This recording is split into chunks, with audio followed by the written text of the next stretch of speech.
So we're just gonna be playing some DaiOuJou. Just very casually, and then I'll do some real practice with Garegga. I was in the mood to play some DaiOuJou. Maybe side DaiOuJou later. Nah, probably not today. Probably not tonight.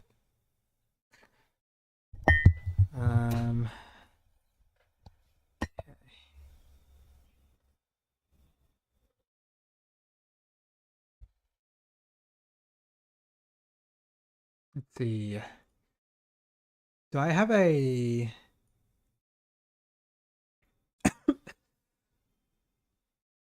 Oh, I do not have a... Oh no! A freeze ray! Operation Breakthrough. Hello, welcome to the stream. We're just doing some DaiOuJou. I do not have a batch file ready for DaiOuJou. I have a...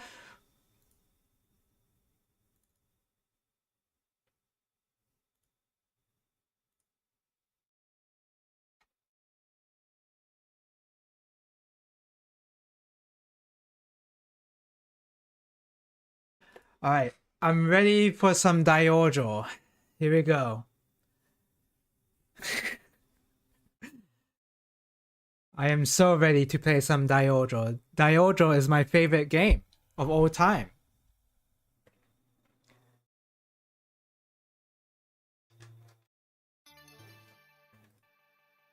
What the hell? Oh god, it's save state for some reason. No! Stop, I don't want to save state. Alright, DaiOuJou! Yeah!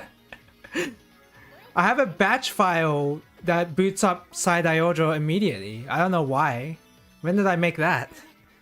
This is not even the and Knuckles version.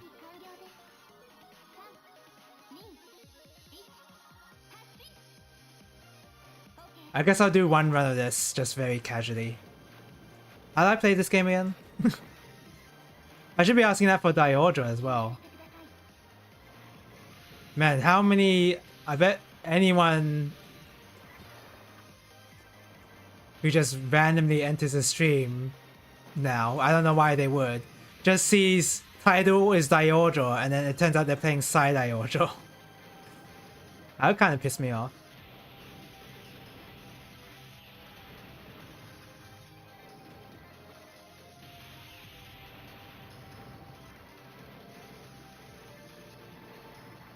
This is basically the same game, so you know, there's not much difference. The audio is very quiet. Yeah, whenever you emulate this game, it always seems like the audio is just not mixed properly. And I imagine that the actual arcade cabs boost the audio by a lot, like to ludicrous levels, so that this music is a lot more audible. Oh, side DaiOuJou is available on the Australian eShop on the Nintendo Switch. I don't know if I'll get it, cause again, I think I have an adapter laying around for the Nintendo Switch, but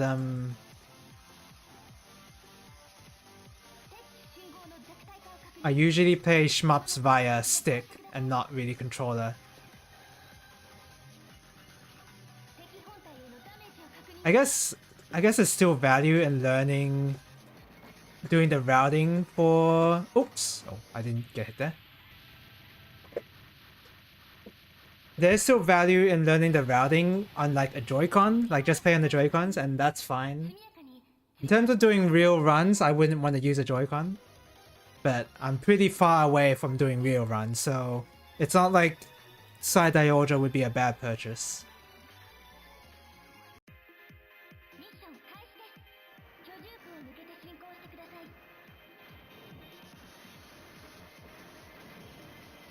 I was gonna say, I would not... Would I want to play this game on the bus and The answer is no, I wouldn't, but not because I'd be too embarrassed, but because I think I get motion sick very easily if I play this on the bus. I feel like if I get somewhat motion sick just by regular reading sometimes on the bus, I don't think I could handle this game. Or any shmup for that matter on the bus. Oh god, I looked away. I looked away.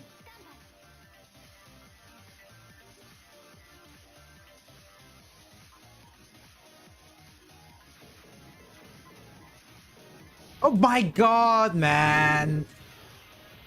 It's really dumb.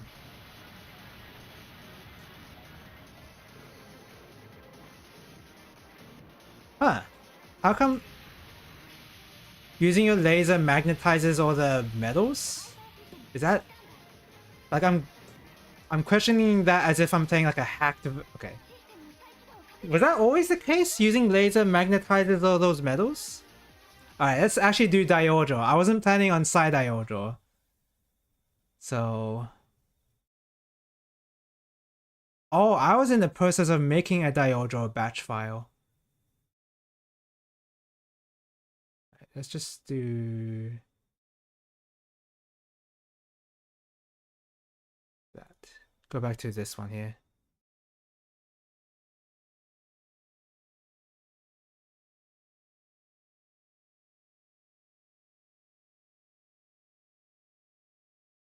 Okay. Again, very casual DaiOuJou. This is not going to be super serious runs where I get very far. Nor am I like really practicing it. This is just going to be very casual. Yeah, I do have to turn the audio up.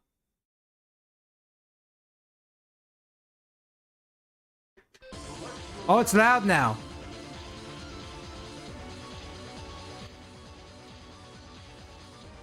Okay. I think I played... What did I play? Type A? And there's no... For my purposes, I should be playing on EX.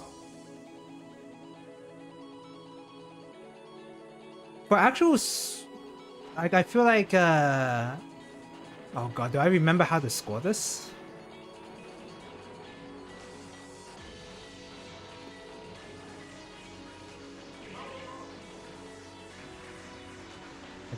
Yeah, I don't. I don't. Goes to show how casual this run really is going to be.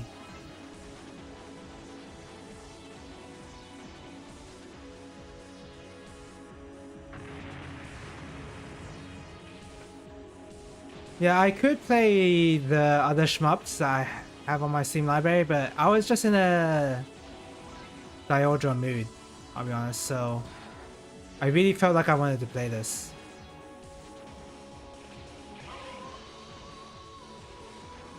The music.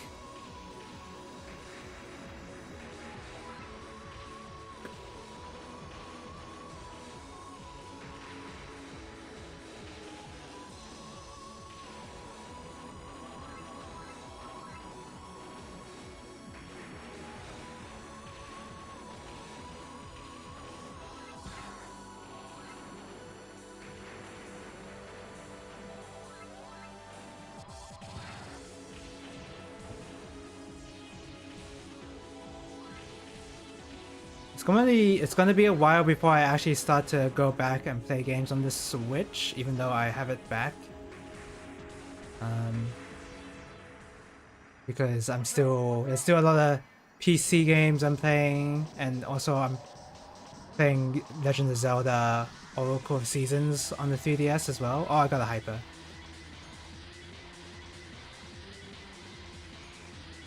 Oh god, I nearly got hit there.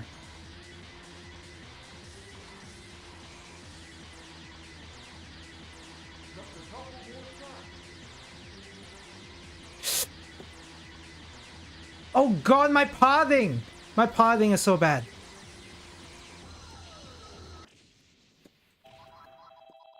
Okay.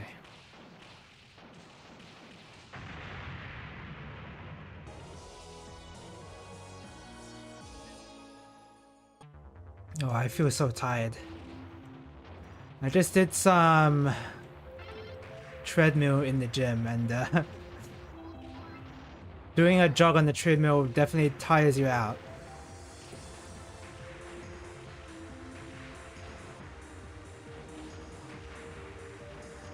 I can't believe I didn't go to the gym earlier.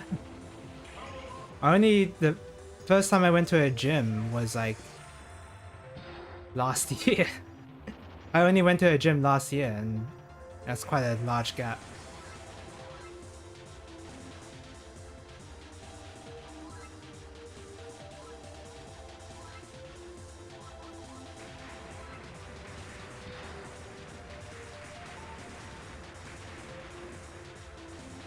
Oh wow, that's my combo counter there. Yeah, I'm trying to not pay too much attention to the combo.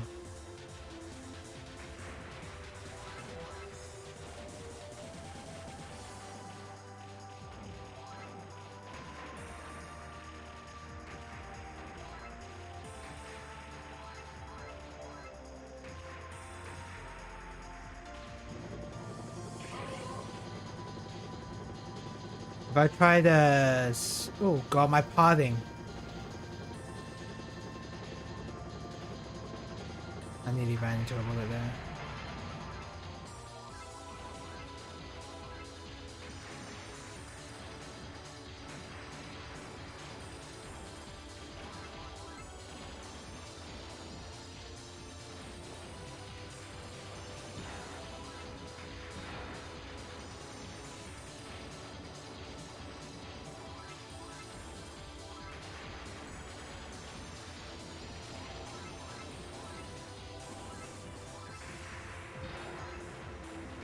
Got a decent B score there.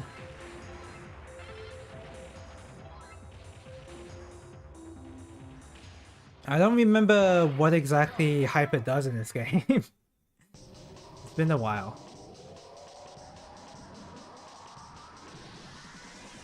I forget exactly what about Hyper makes it so you get more points.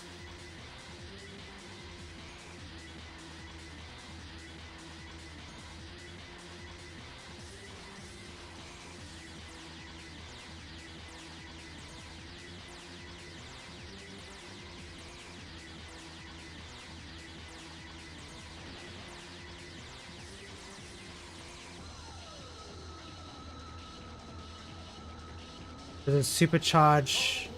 Does it give you more hits on the combo counter? I know it extends the combo counter just by a bit. I just don't know if it increases your combo counter by a lot. Or if it's just there for extension purposes.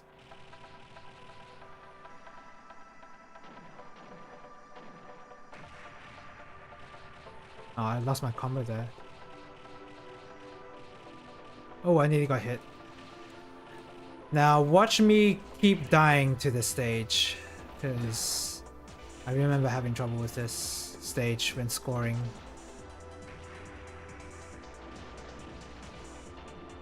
What the heck, man? I died to that?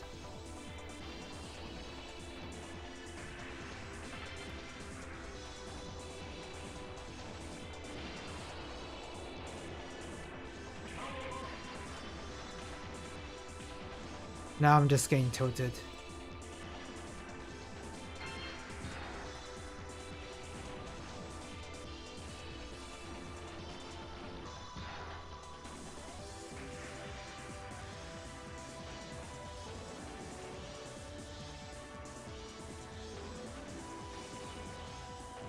Oh my god, that was close.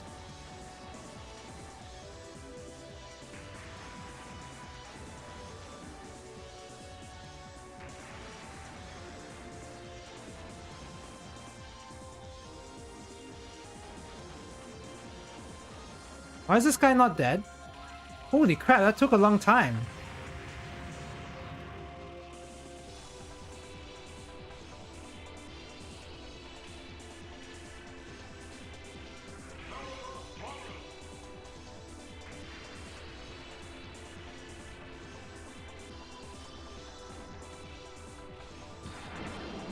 Oh, I didn't have hyper? I use a bomb and then use hyper at the same time. How is that possible?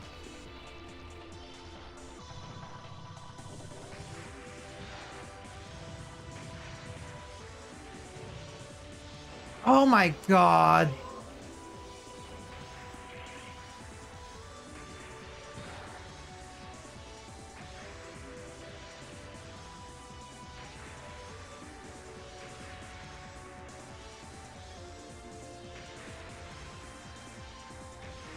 Oh, that was close.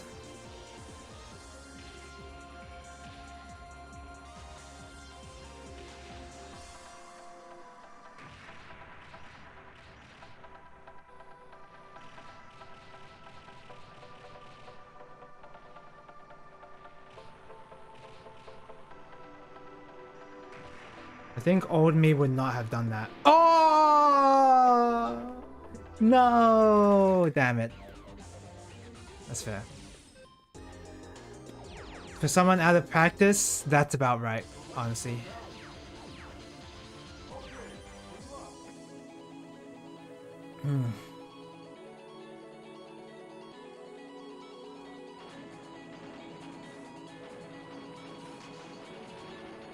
Oh, excuse me.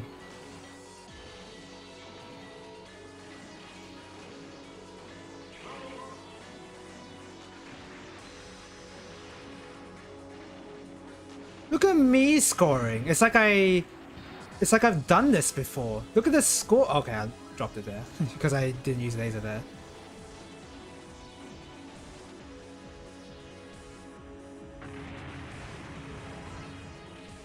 And I think they use hyper here.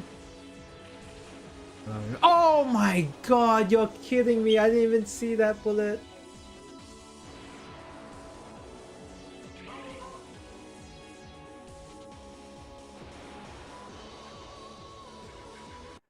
Ah, damn it. On other news, I've been playing more Great Ace Attorney, getting through the 4th case. Yeah, 4th case. That's how they order it. 4th chapter. I'm enjoying the game so far. Like, I enjoyed it the last time I played it. You know, so...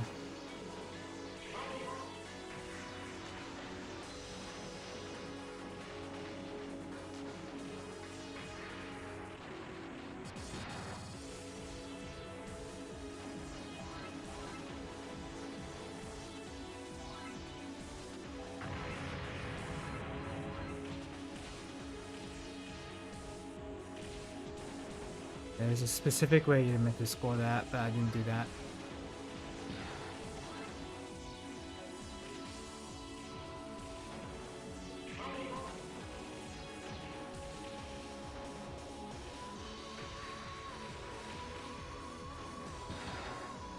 I could be hallucinating this, but I feel like there weren't as many accented texts in the fan translation compared to the official release. I don't know if it's something I would have noticed, but yeah, there's a lot more Old English style speaking in the game. Oh god damn it.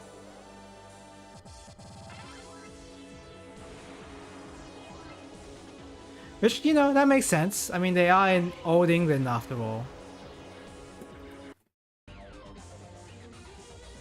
And it's not really distracting. It seems like it fits. Oh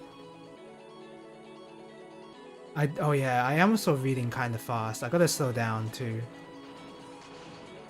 I haven't been punished for reading too fast yet, but I feel like I will be. Well, in one of the cases, I think case 3, I chanced upon the right... I would hesitate to call it solution, but I chanced upon what the game wants me to do to progress further. Now I'm just playing bad. I was playing so good before.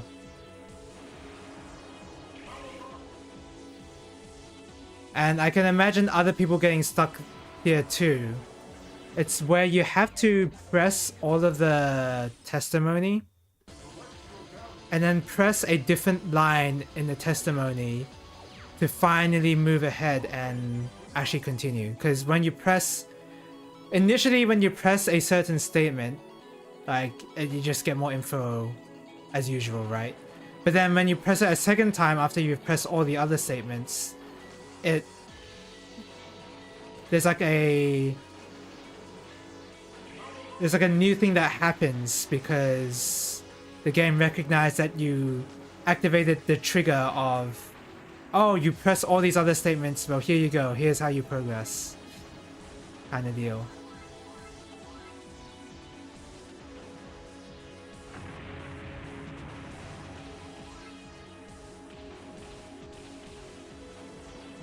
I imagine that sort of thing would be very hard for regular players to just chance upon without a guide. Well, I mean, I could, but like, I got really lucky. Because the whole part of the testimony, you're thinking, oh, you need to present something here, but actually you don't present anything. So the game doesn't really make that part clear. So far, the only real black mark against the game is just that one hidden trigger that the game doesn't tell you about. You just have to get lucky and choose to press a statement that you've already pressed. Which, I mean, the original Phoenix Wright did do that before. What's an example?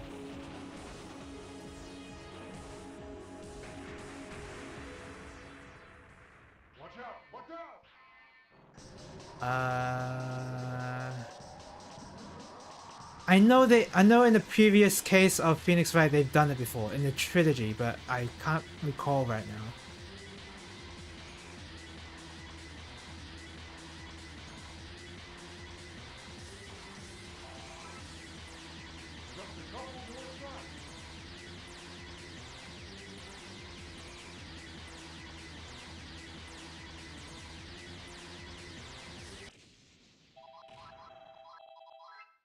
But it's kind of funny that you have to do it like that, because they made a whole mechanic in Great Ace Attorney where you pit the jurors' statements with each other. Like, you expose the contradictions between each of the jurors' statements. But they didn't apply that to a regular cross-examination with a witness,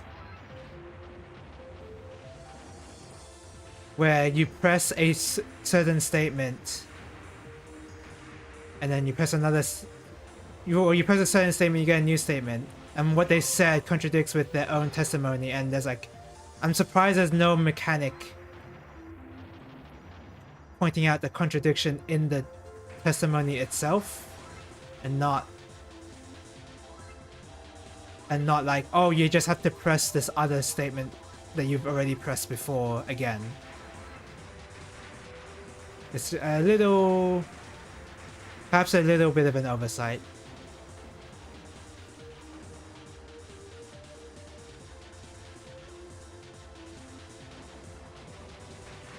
And I feel like I would be even madder at this. I would probably be madder if I didn't get really lucky and find the right thing to press on.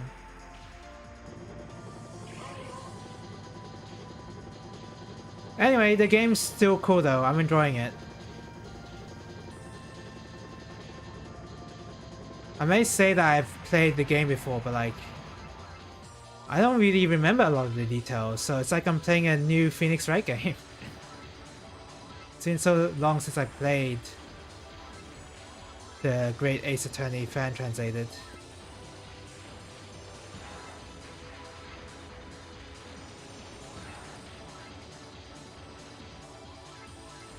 How did I drop that combo? Wow, I almost died there.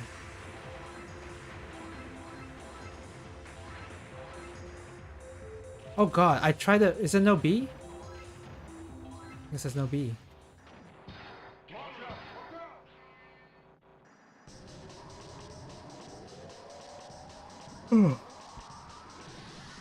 Excuse me.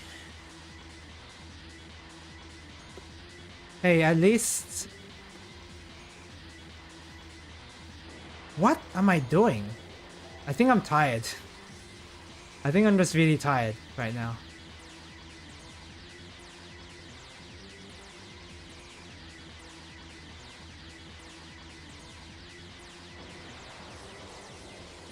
I am really tired.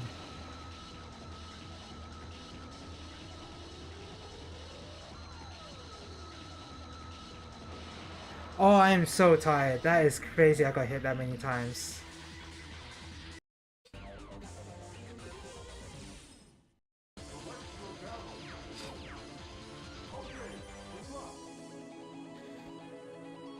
Anything else I want to point out? Is the whole... I think I knew this already, but the whole reason the Great Ace Attorney hasn't been localized for such a long time was because of Sherlock Holmes, the Sherlock Holmes parody. Is that really the only reason? Just the Conan Doyle estate was really against the Doyle estate really didn't want to. No, it's not so much that they didn't want to license it, it's the fact that you have to license, you have to ask the Doyle estate for the use of the Sherlock Holmes character, and then they get paid royalties for doing so, sort of thing, right? And I think Capcom initially thought that Sherlock Holmes was public domain, but apparently not.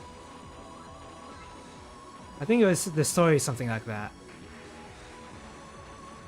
And I certainly thought it was public domain before hearing about the Great Ace Attorney story, about its localization, issues.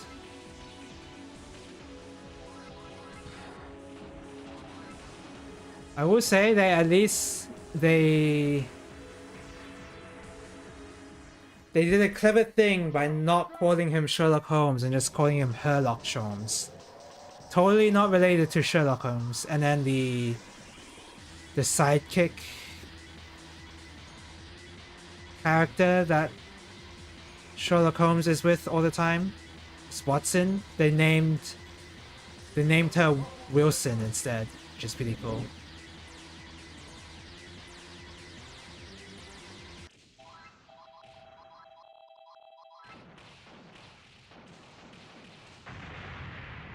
At least it seems like the localization for Great Ace Attorney was perhaps easier to go for and try to attempt compared to Mother 3.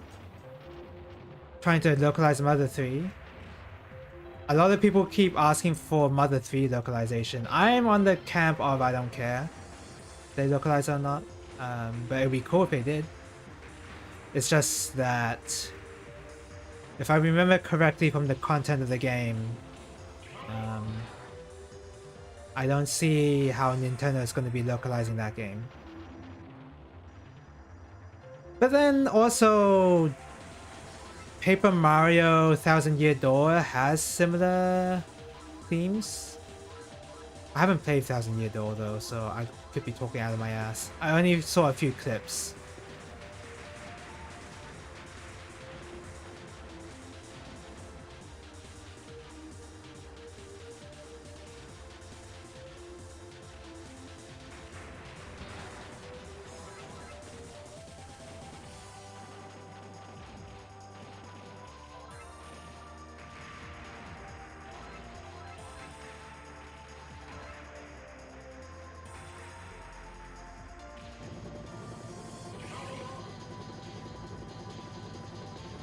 Mother 3 is a fine game. I don't think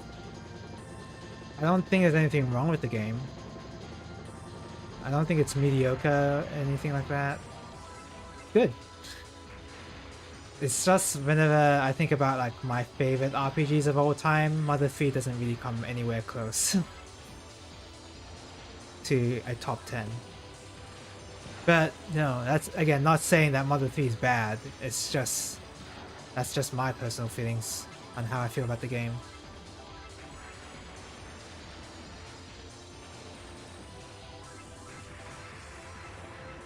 But then I am a little bit of a strange... I do admit I have like a strange taste in RPGs, that's for sure. Liking The Last Remnant. Liking Sozi Nengi. Liking Lufia 2. Chrono Trigger... Chrono Trigger is pretty good. Let's be clear on that. And that's the most popular RPG of all time. And I like it. The best thing about Chrono Trigger isn't so much like the gameplay part of it. Whoops. Well, I guess it's sorta gameplay adjacent, but like the pacing of Chrono Trigger is probably one of the best in any RPG I've played.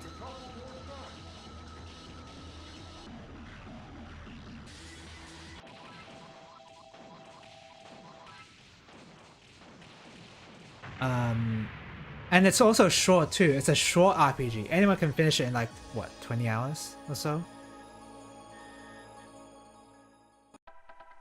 Like for example, I'm playing Breath of Fire 4 and I do feel like the pacing is much too slow. Which is fine for me, but like I can imagine other people not really liking that part of Breath of Fire 4 that much. Like... just like Ryu and his party just stuck on the island, or the meanwhile for Liu is on his journey to overthrow the emperor or like take back his throne. You would think that Ryu and his party being stuck on the island would not be a playable segment, but it is. In fact, getting to the island itself kind of felt like a big amount of nothing, kinda. Cause like, God, maybe I should be focusing on the game.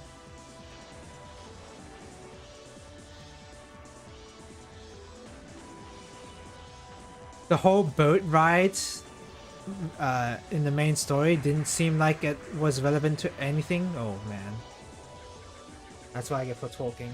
We'll do a couple more, and then I will switch over to Garegga.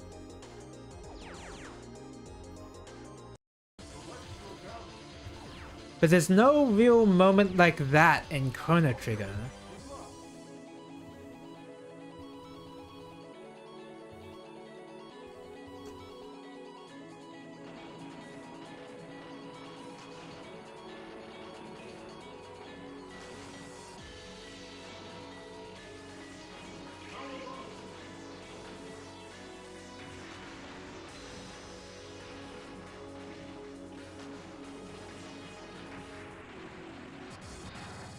No, I chopped the combo. That sucked.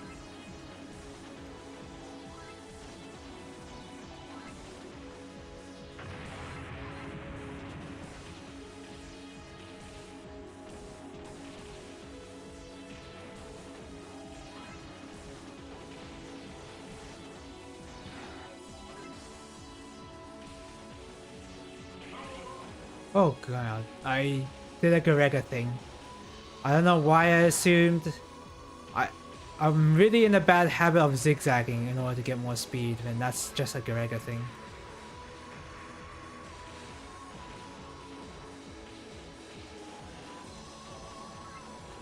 But yes, Chrono Trigger is good. Lufia 2 I think is good, but I need to play that game for sure just to remind myself what that game's like. Maybe it's bad, you know, you never know. Maybe it's actually bad.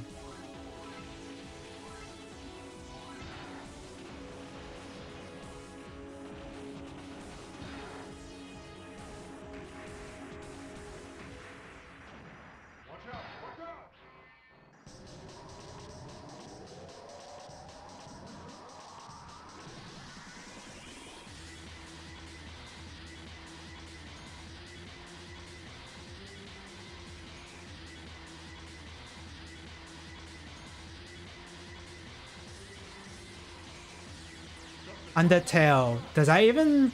Is Undertale an RPG?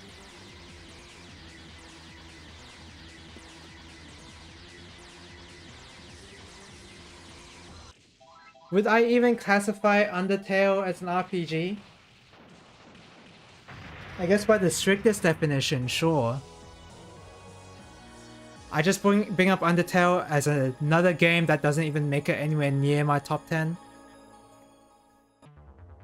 But a lot of people seem to love that game. I haven't even played Deltarune.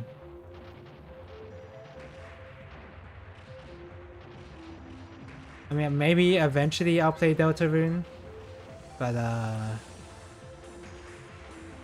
don't know, there's a lot of fanatics in the Undertale community. Oh, what the heck? I always get jump scared by my own notification. Welcome, thanks for following the stream, Valorin. I'm just talking about some random stuff. I play this game casually. I just really felt like playing this game because I really like this shmup, but I'm not really good at it because I haven't practiced it at all. I mean, okay, well, no, I wouldn't say at all, but I haven't practiced it the same level of commitment as I have with Battle Garegga. Oh god, that was close. Sometimes you just want to play a shmup and not have to worry about scoring, you know? And DaiOuJou, I would not say is particularly one of those games, but for me, it's one of those games. Casual DaiOuJou, how do you do that? Well, you have to not worry about dying that much on stage 3, because I'm struggling on getting through stage 3. Yeah, DaiOuJou is not necessarily a pick up and play type of shmup. Even though you can make it to be, it's just there's a lot of other shmups that ease you in a lot better than DaiOuJou does. Oh god, that was close. Which is not really a knock against DaiOuJou at all. It's just, you know, a difference in game design.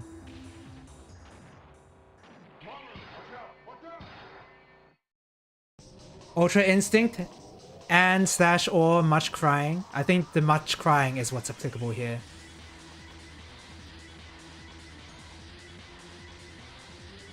Oh god.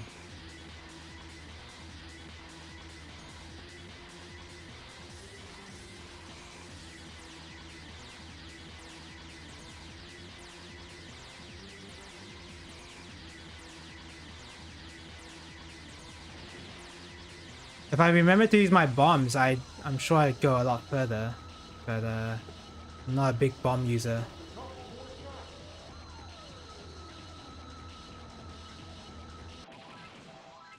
Jesus. You watched me before? Yeah, I think I remember your name, actually. I do remember your name. Just insert more coins? Oh yeah, that's true. I could always do that. I guess I could do that, yeah.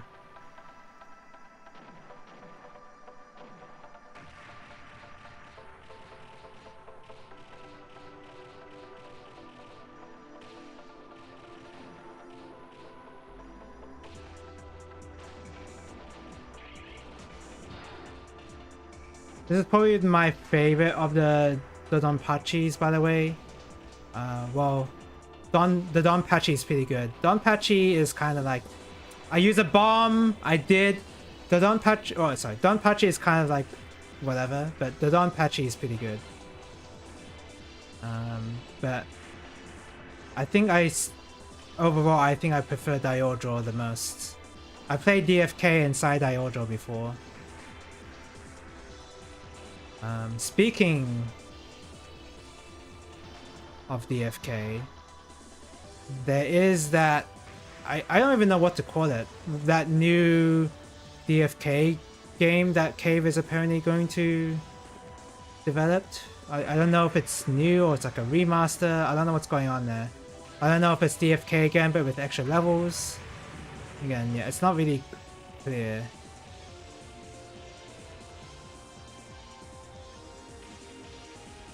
I guess I'm cautiously optimistic. That's the best way I can put it. Have a hyper? Yeah. That was so annoying. Oh my god, how did I dodge that? Now that was Ultra Instinct. Oh my god, the bullet cancel there. I used to know how to route this because I was actually practicing this part of stage 3. But I'm just gonna resort to using bombs. Ow.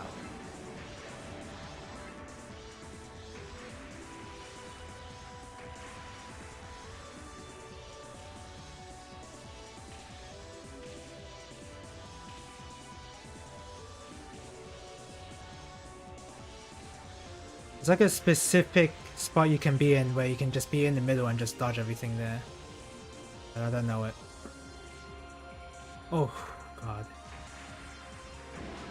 I'm just in the wrong spot, as usual. Wow, it turns out I can make it to the end of stage 3 if I'm willing to use my bombs, huh? What a difference using bombs makes.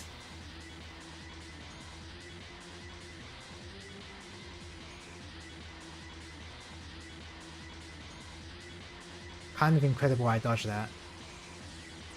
Oh. I forgot how exactly you're meant to dodge that. I used to know.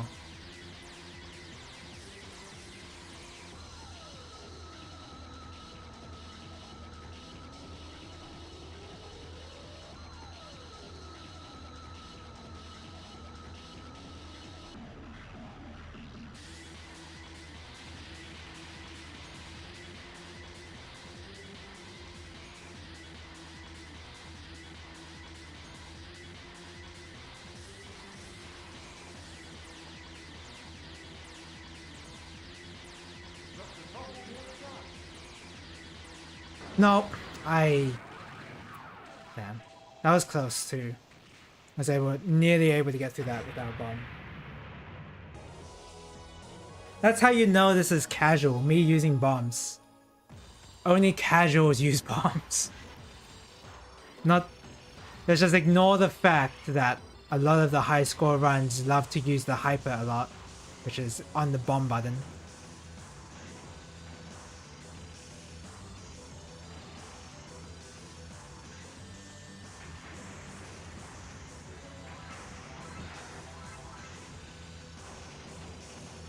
And also they use it for TOB as well, because TOB is just that hard. God damn it. That really felt avoidable.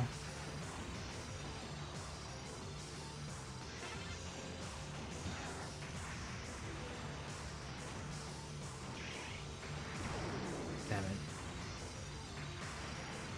Oh, I forgot that hyper increases your rank. Doesn't it?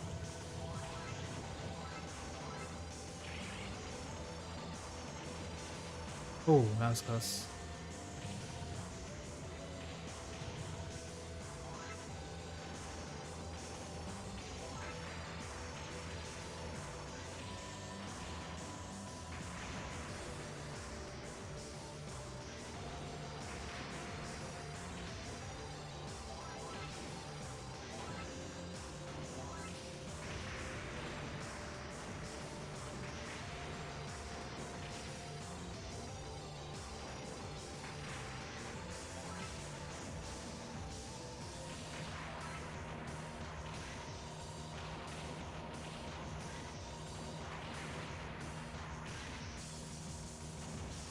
Nice.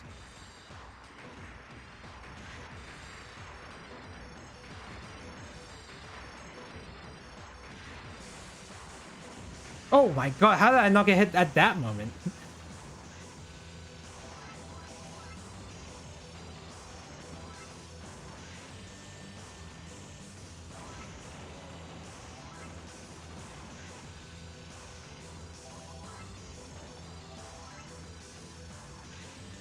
Oh yeah, don't you get a...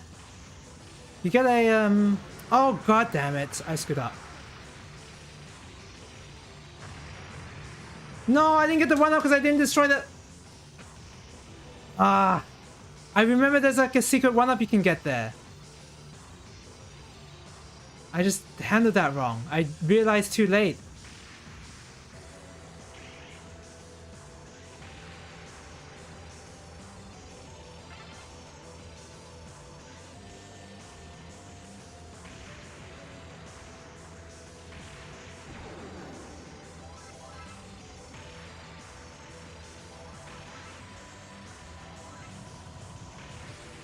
Oh my god, I nearly died there.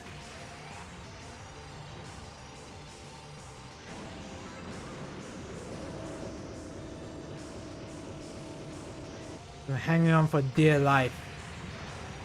Is there a 1-up here? No, right? No. It does have 1 score bomb. Yeah, I just need to have... I just need to remove my ego from the equation and just be more willing to use bombs. If James uses it... Shit. I didn't want to use it there though. If James uses it, I should be more open to using bombs. Oh, what the hell was that? Was that blue thing that appeared?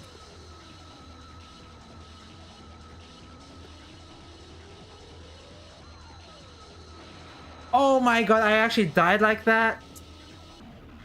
Damn. I can't believe I died like that. Hey, I've made it to the end of stage 4. That's really good. Like, just... bare minimum practice. That's... I mean, that's prog. Not so much prog for score, but, you know, prog for survival. I made some insane dodges in stage 4. I was like, I was locked in.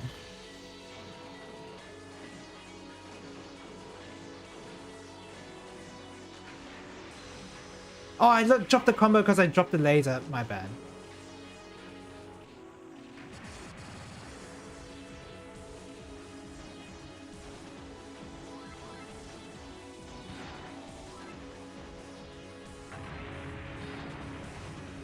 It's not Toho, yeah, it is an arcade shmup. Yeah, I'm meant to use everything, yeah. Yeah, I play Garegga, don't you worry. I do use everything in Garegga. Yeah. It's just, for whatever reason, it does not apply to Cave in my head. Even though it should. And sometimes even Tuhu as well. Sometimes I don't use bombs in that game either. It's just a bad habit from playing other shmups. The justification I always use is, well, I'm trying to practice how to dodge better, so using a bomb is in conflict with that. But that's not really true.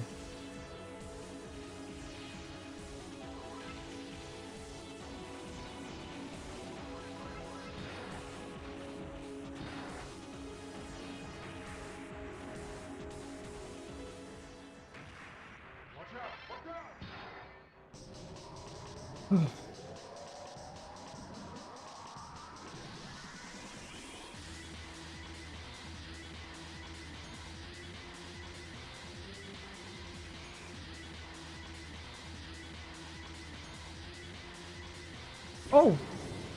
Whatever. Whatever, it's fine. I just kill. Why is this guy not dead? Oh, because of the thing spinning around him. Okay. They were absorbing some of the shots. The hyper gauge does increase your hit count. Yeah, okay. By a lot. Is there a B? Yeah, there's a B up there. Okay. I guess why I'm here, I may as well like try and figure out where all the Bs are.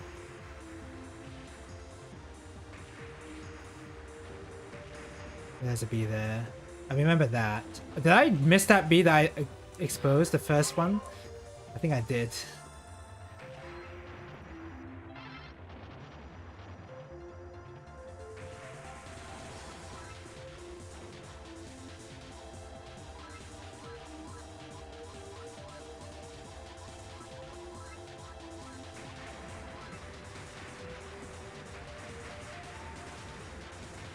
Whoa!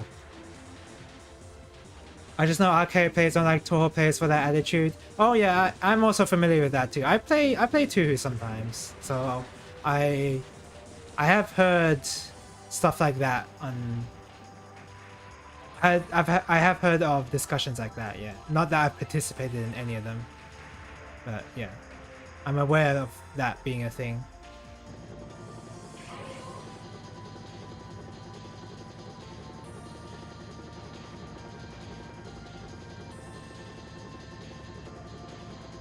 I guess me personally, I am on the side of the... Don't worry about that. I am on the side of the arcade player because I generally play a lot of arcade games. So, so playing a shmup that doesn't make you want to use a bomb is... Okay, I'm talking too much. I would obviously prefer a shmup that if they gave you the resources, like make the player use the resources, right? And bombs are one part of it. And I guess I guess it's only really for the score penalty if you use a bomb. So it's not like that punishing if you're going for a 1cc clear only. But I mean, that's the same in arcade shmups as well. In scoring in arcade shmups is usually you have to use everything.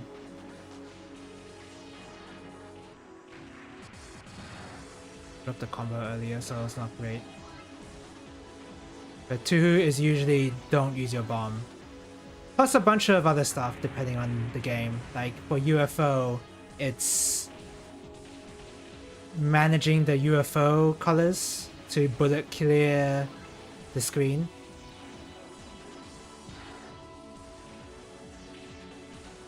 So in that sense, it's like the bombs are almost superfluous.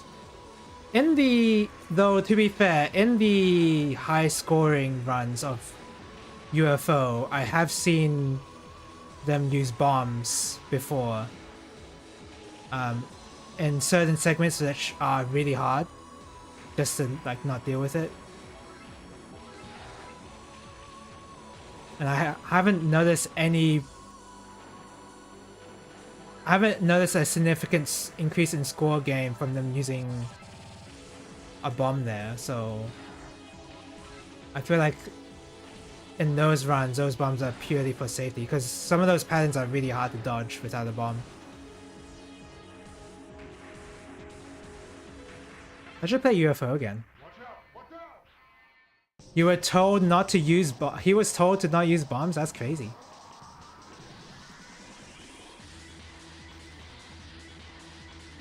Is that the meme now? Is that the thing to make fun of? Like, instead of making fun of people playing on easy mode, or it's them using bombs. I will say I have been a little poisoned for that mindset, because yeah, I'm typically hesitant to use bombs, but I don't know if I would blame Toho just for that. I mean, it does share some of it does have some partial blame, but the other shmup that the first shmup that I really practiced for score was Zero Ranger, and Zero Ranger doesn't even have a bomb. So I like to blame Zero Ranger mainly for my lack of bomb etiquette, even though that's not really the game's fault. I rectified it by playing Blue Revolver though. I used to high score. I used to be pretty okay high scoring in the hyper mode of Blue Revolver, but I haven't been playing that game in a while. too focused on Garegga when I'm playing shmups. I want to eventually beat Garegga, you know? I want to 1cc it yet. It's been years since I started Garegga, but I've not come close to 1cc yet. Which is very aggravating. And to be clear, yeah, I'm aiming for score as well. I'm doing a scoring route. So it's not just a survival run.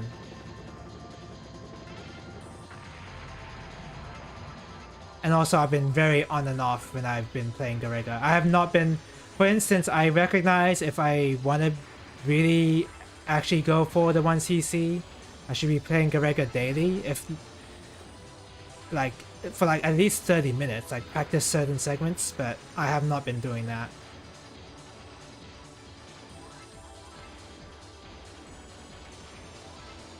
My interest was held by other games.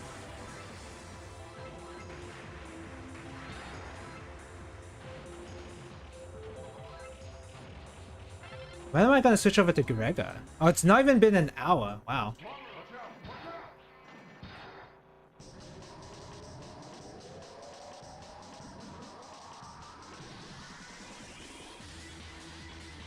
Oh my god, what a weird dodge I'd made there.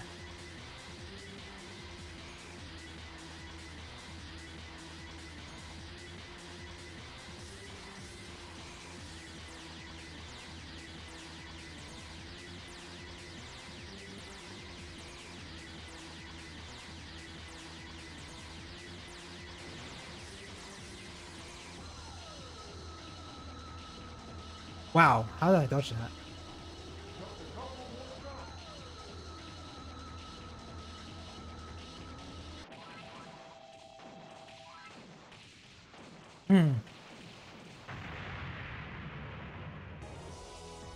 I did get into the shmup genre thanks to Toho, but I don't know if I've ever considered seriously scoring any one of the Toho games. Even UFO. I guess UFO would be the closest I've come to actually wanting to learn how to score that.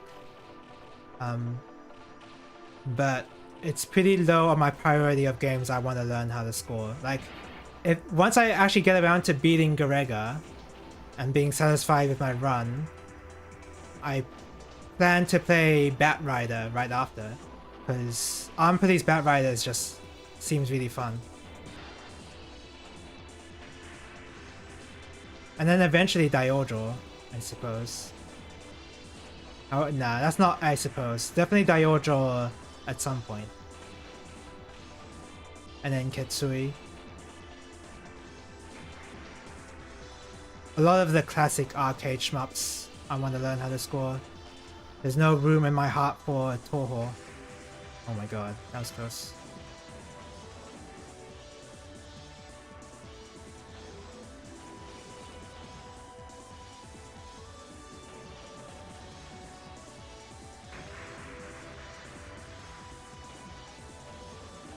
That was close.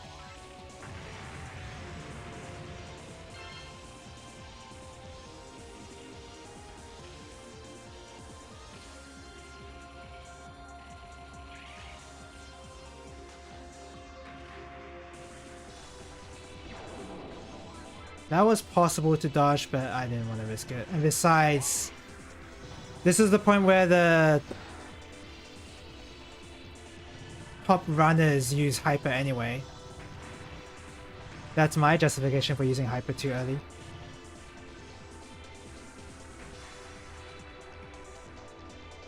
Oh my god, that sucked. That was really unlucky. That was also unlucky.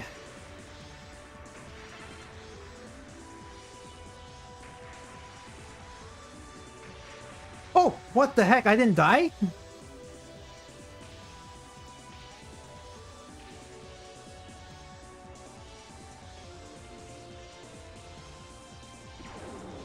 I didn't need to, but safety. Oops. I looked away, sorry. That's my bad.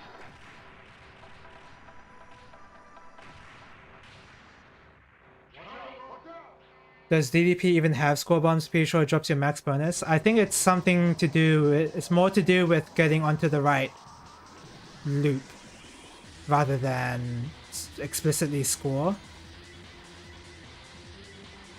Because to get onto the right route, you have to like use a certain amount of bombs or whatever, or not use bombs, something like that. Yeah, that's how you dodge that. I think it's more for that purpose. And then in terms of, oh god, so okay. This is the kind of boss you need your full focus for, huh? The bullets are just coming at you really fast.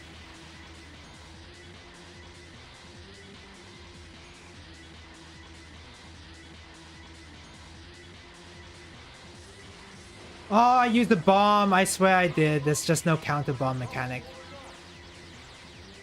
Like in some other... Oh, like in some other shmups.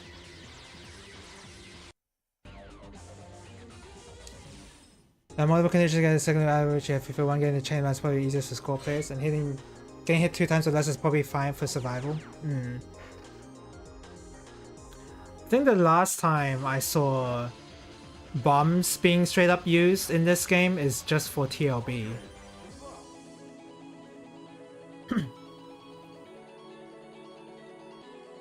Yeah, because using a bomb is very detrimental to your chain.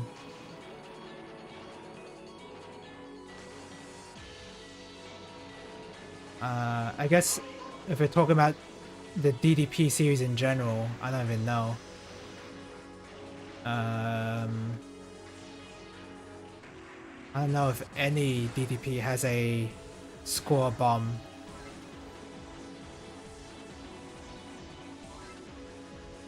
Because even in the Donpachi, even the second game in the series, you're kind of punished for using bombs. Because it resets your chain counter. Inside DaiOuJou, I've only ever seen bombs used in TLB as well. So it is, yeah, bombs are really just for survival purposes against the one boss, usually. Yeah, in this game it breaks the chain. I will say that I haven't played a lot of DFK to know for sure, but I would like to say that using bombs in that game hurts your chain as well, because that would make sense.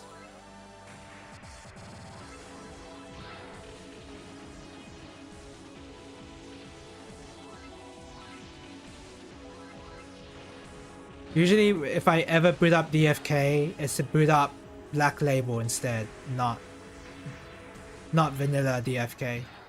Watch out! Watch out!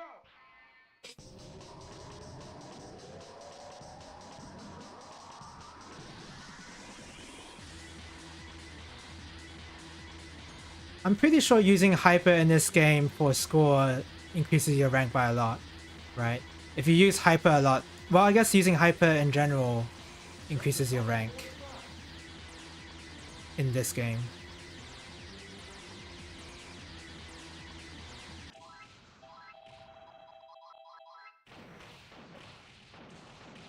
So what? The strategy is to never use Hyper. Bombing during boss also requires you to mess up your Hyper management because you can't use a bomb with Hyper in stock. Yeah. I don't know if I've seen... Have I seen... I've not seen a top scorer use a bomb for a boss. Ever.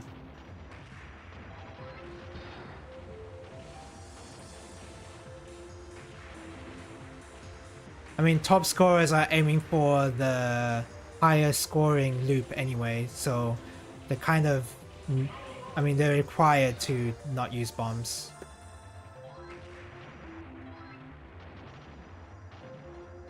So that's a different story.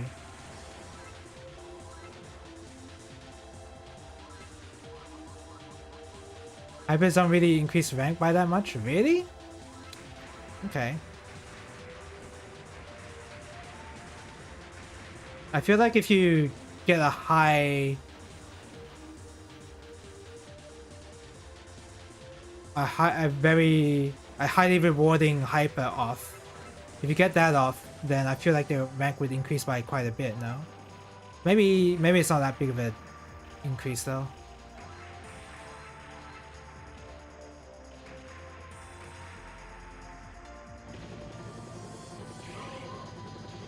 This could be very difficult sections. Thank goodness I used hyper there because I was not dodging that.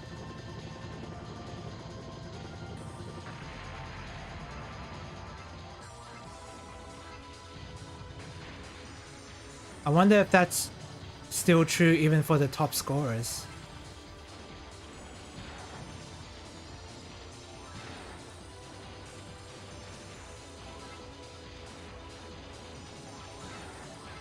This part in the stage is like you can kind of freeball chaining all these guys. Like it's not too bad.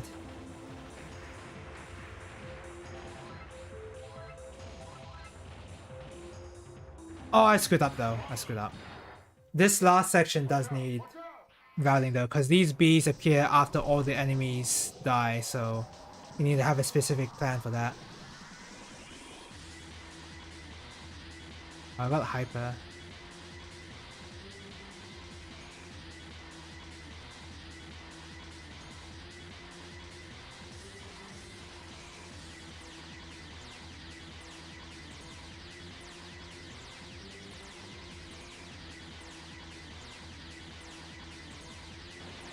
Okay.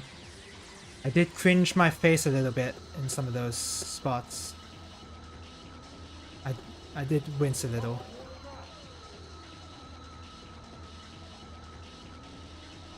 Oh my god, that was unlucky. Rank management does not exist in survival for DaiOuJou. Makes sense. I'd be surprised if it did, because how would you manage that sort of thing in survival? Just not use hyper? Oh, you're gonna have to use hyper sometime. Well, I mean, you don't have to, but I can't imagine it would matter in the long run.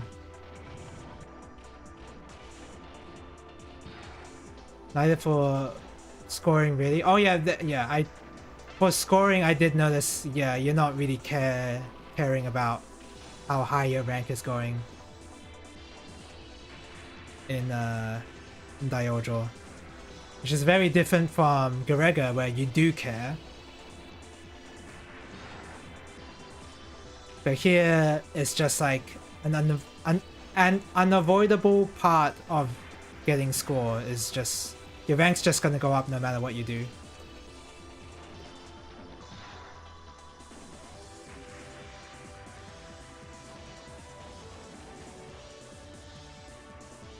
Yeah, I would not really be expecting Garegga style rank. Oh my god, that was bad. I would not be expecting Garegga style rank management from this.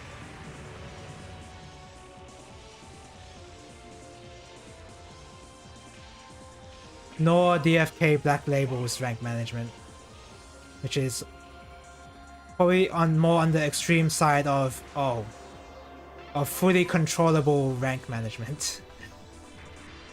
Like, there's not many other shmups that just allow you to just control the difficulty of the game just by the press of 2 buttons.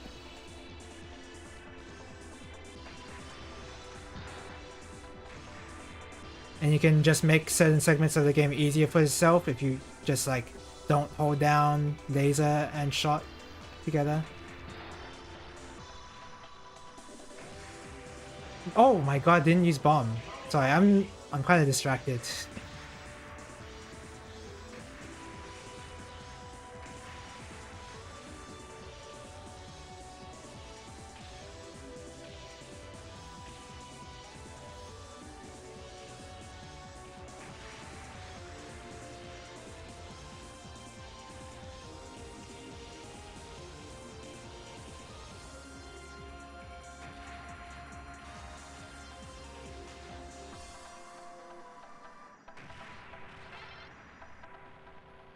That's not a fun spread. Yagara did make Black Label, yeah, I'm aware. I guess that is one of the reasons why I like that over vanilla DFK. Because Yagara worked on Black Label.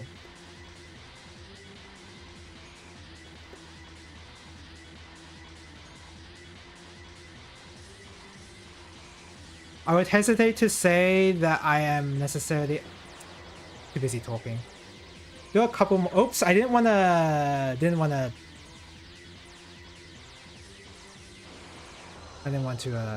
continue there. I haven't played a lot of... When it comes to Yagara games, like, yeah, I have played a few of his games once or twice, like Pink Sweets and Ibarra. Oh my god, I keep... Sorry. Ibarra, Pink Sweets, Armed Police Batrider, that sort of thing. There's another game after Police Batrider, but I don't remember what it's called.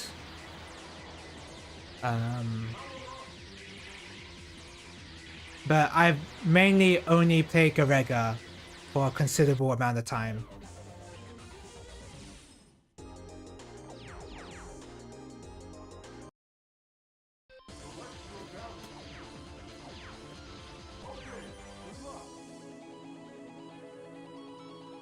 I'm the most knowledgeable in Garegga out of all of his games. And I would not say I'm that knowledgeable in Garegga either, because I still haven't really memorized the loot table at all. I don't know if that's something I should memorize. I've just been kind of winging it.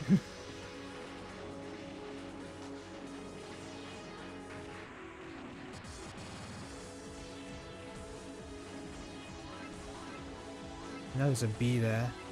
Okay, there you go. Got the B. Oh, I dropped the combo. Oh well.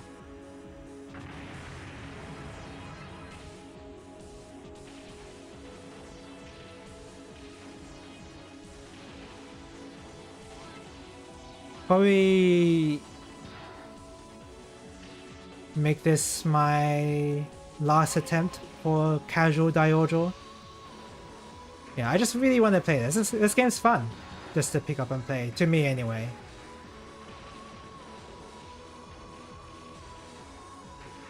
Sure, all the progress I have done in this game would go out of the window because I don't practice it regularly enough, but still, it's a fun game.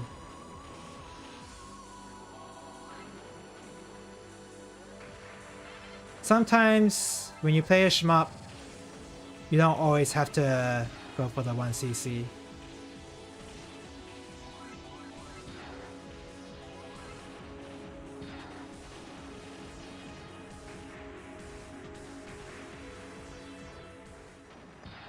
Watch out! Watch out! I think the desire to play this game grew steadily because of the announcement of since the announcement of DFK Reignited.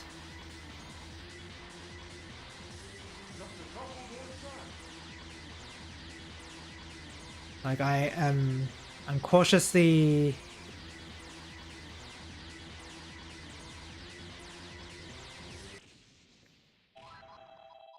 I am cautiously excited for Reignited.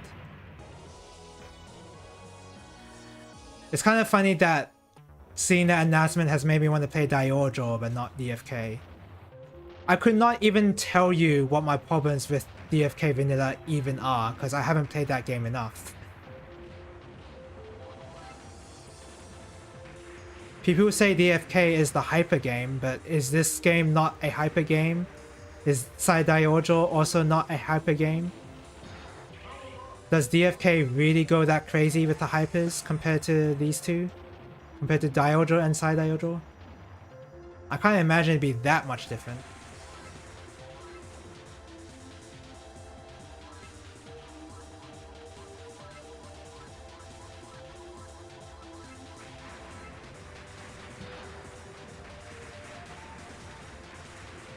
It's just whenever I boot up DFK, it's always the Black Label version. I don't feel motivated to play the vanilla version if the Black Label version is right there.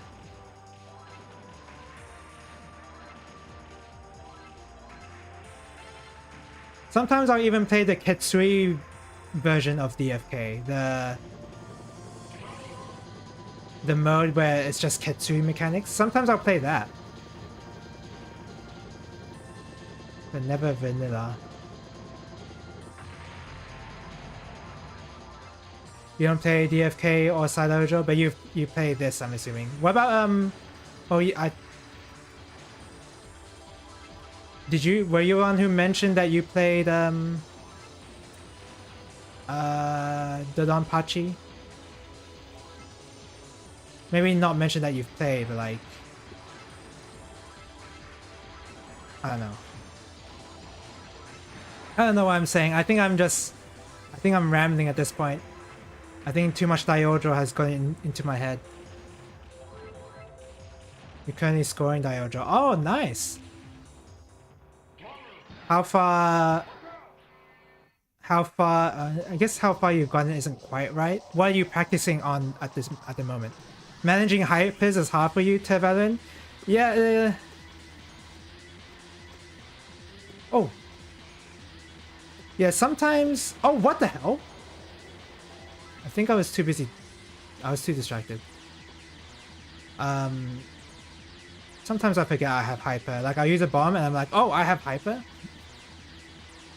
Because it's like right after I die, right? And I don't expect to have hyper, but sometimes your hyper bar does carry over. Although I can't. Okay, it's also that the oh. I can't even use hyper, even though my hyper bar gauge is full because I don't have the item. Yeah. Oh, you're practicing 2-1. Nice. Maybe I should learn how to score this eventually. But yeah, Garegga comes first.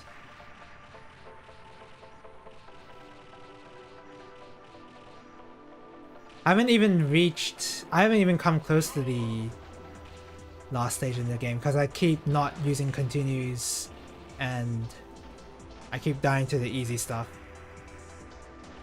I refuse to use bombs for whatever reason. Yeah, it's not. Yeah, again, it's not like I'm being stubborn about it and like I'm intentionally not using bombs. I just forget it's an option. That's just who I am.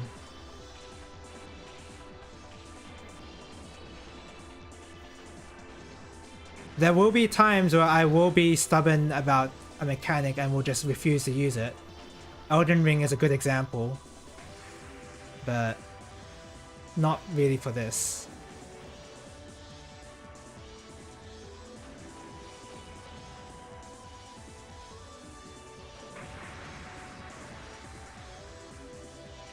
There you go. Iberico? Oh, I don't know.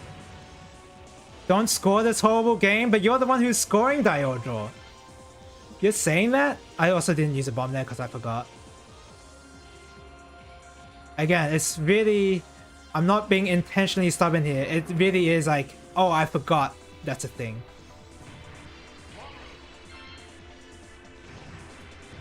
Now I don't know what that is. Is that a game or is that a scorer? Is that a super player?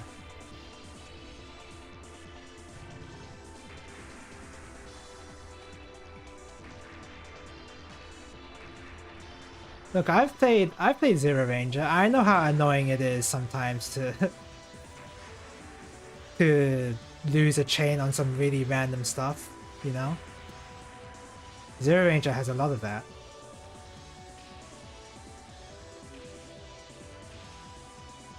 Maybe not to the level of DaiOuJou, to be fair, but you know, I am familiar with how annoying it feels to drop a chain.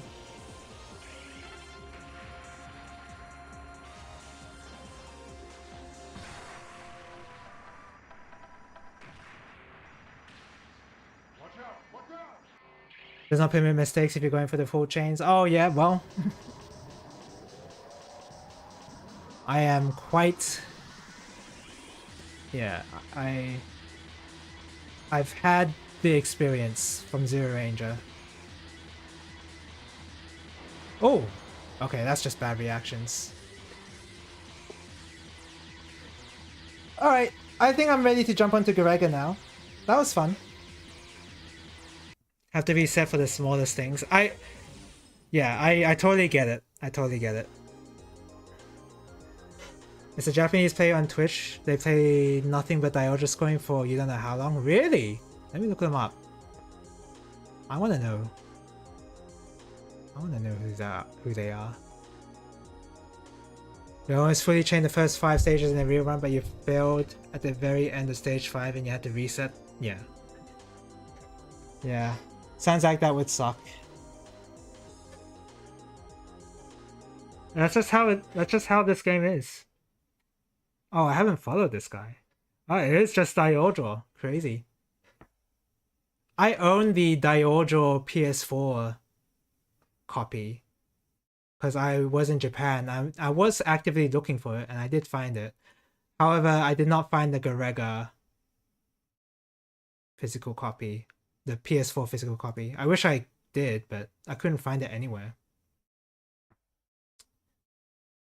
Okay. Time for some Garegga. We're gonna just... Oh god, it's loud! Sorry.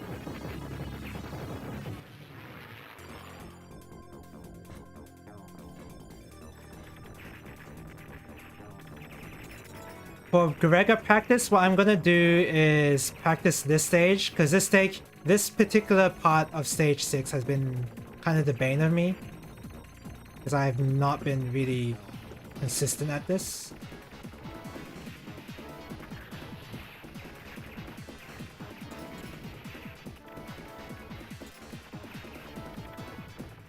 Oh, the bomb! Come on! The bomb. I didn't see that bomb.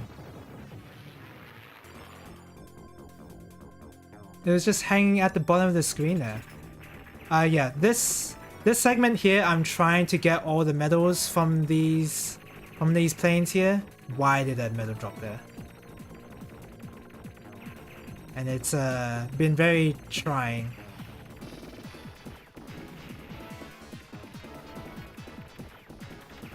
Oh, whoops. It's a mini success if I maintain my medal chain, but obviously the goal is to get all the medals, not just maintain the chain.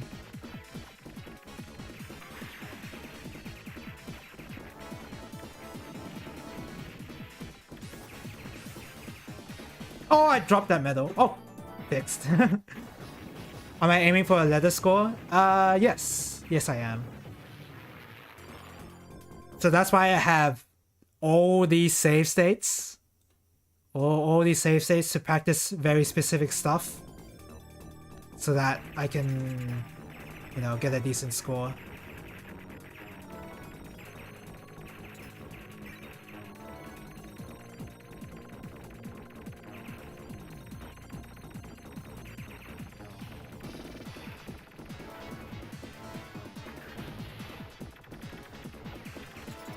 Oh man, I should have known. That's my bad.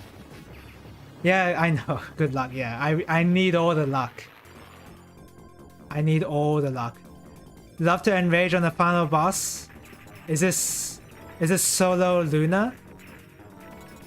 Or is this multiplayer Luna?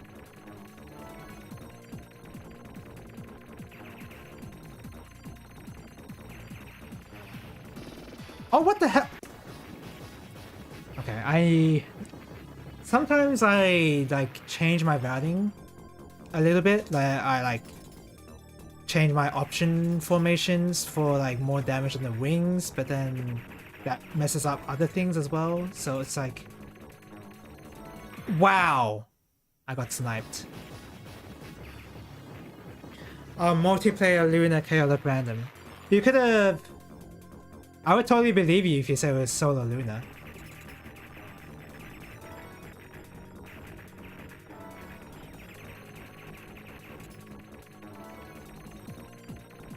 I guess... No, I don't know if I would actually, because if it's solo Luna and you reach the final boss, more than likely you have enough damage to kill the boss.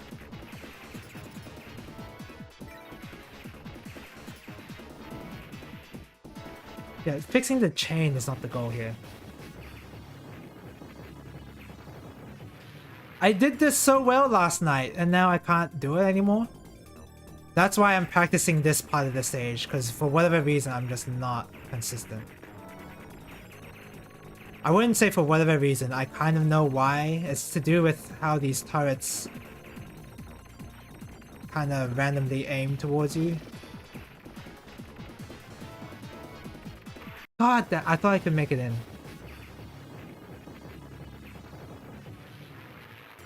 And the timing of when the bullets aim towards you is not exactly, it's not consistent at all. It's like a slight bit of RNG to it where it kind of messes up your routing a little.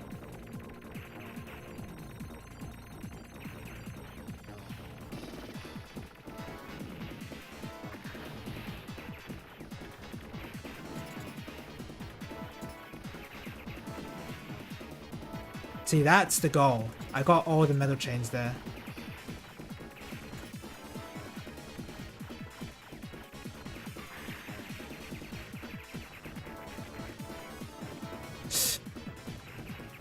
Yeah, that's fine. Yeah, and then it's the rest of stage 6. And then after a bit of this, I will need to practice Madball Mark II, and then after the Slayer playing directly after Madball Mark II.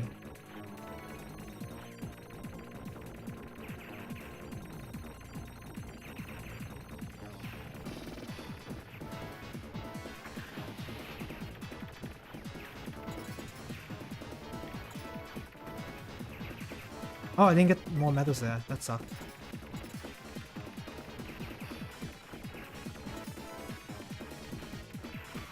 Not where I wanted to die. But I mean, metal chain's still there.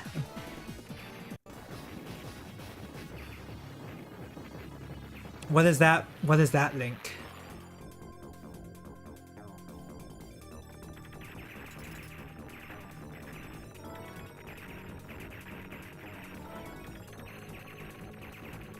Is that the...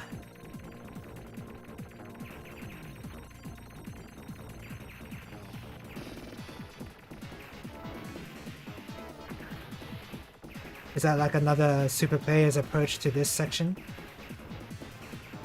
I think it is worth a review. It is worth a review.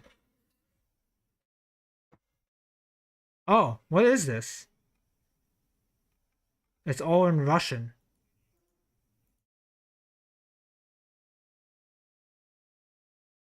I don't know what this is.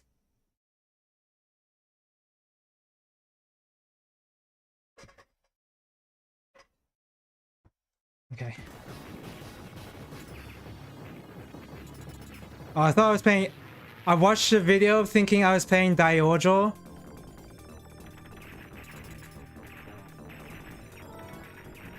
And I pressed the C button thinking it was the shot button, but the C button here is changing your formation.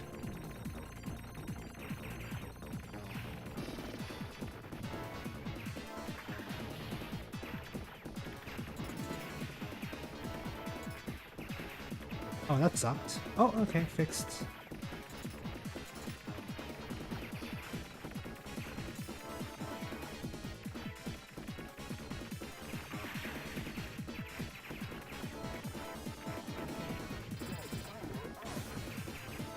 Nice. Oh, is he cute? I suppose. I don't watch a lot of VTubers, if I'll be honest. I guess so.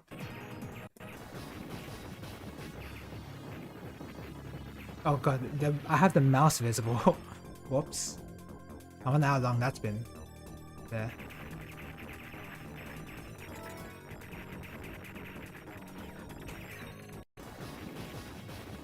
Jesus, that was the best. If only I could avoid bullets that well.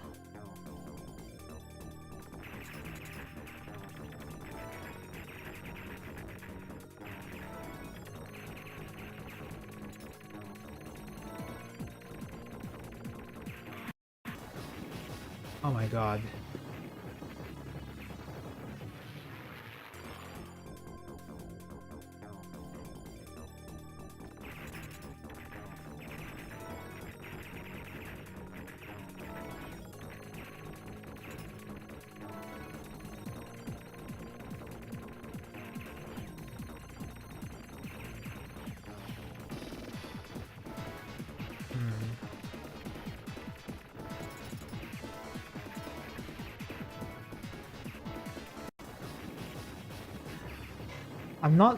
I'm getting better at maintaining the metal chain, but when it comes to getting all the medals here possible, I'm not doing that good.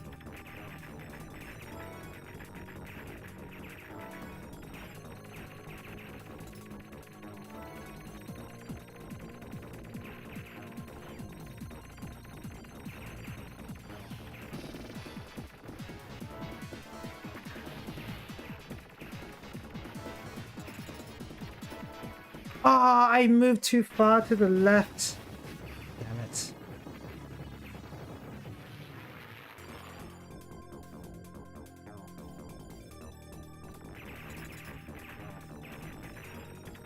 What the hell was that? Why? The incredible dodges I do, it astounds me.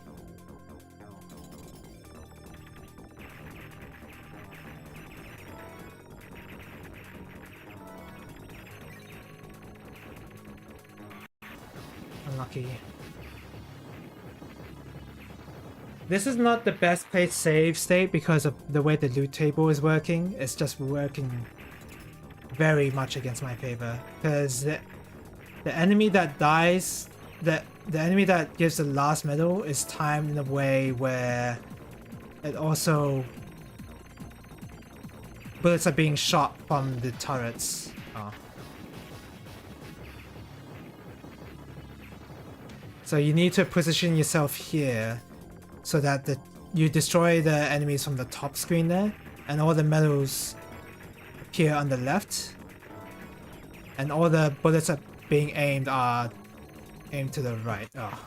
See, in that instance there, you want the medal to appear on the left and aim the bullets to the right.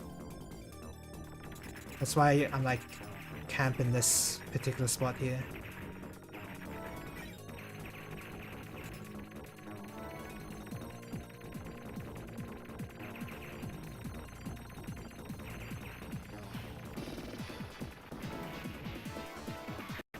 God damn it. That was avoidable.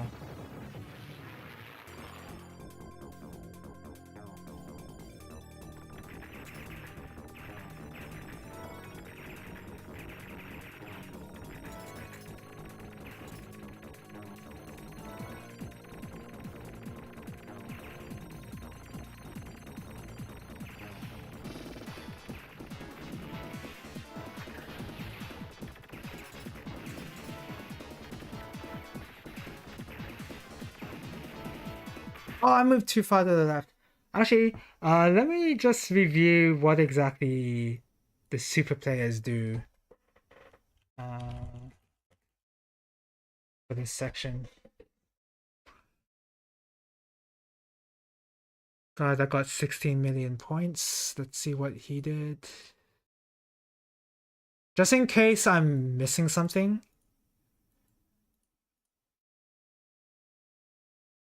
I feel like I'm kind of doing the same strat though.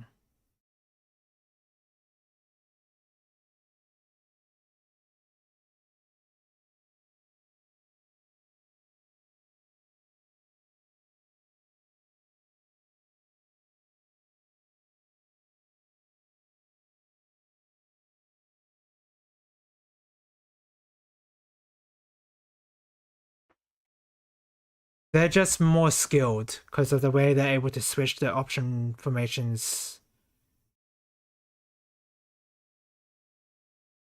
Yeah, it's the way they're swapping their formations that is the biggest difference here. They're much better at it than I am.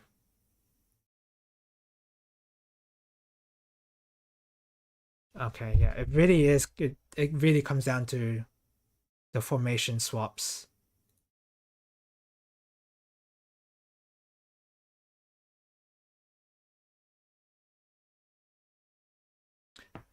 There's only 2 or 3 Russian channels that make shmup content. Really? Shmup's not a... shmup's not popular in Russia or something? And just 0 Ukrainian channels that do shmup content. Shmups are always generally going to be niche, and I would not even say I'm a shmup content creator either. It's just, yeah. Oh, whoops.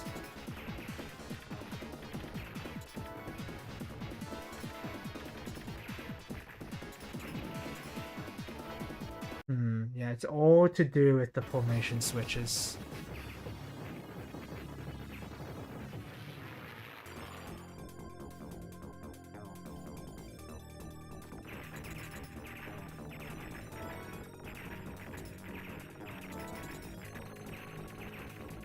Yeah, shmup content is always going to be niche. I don't know if there's any way around it.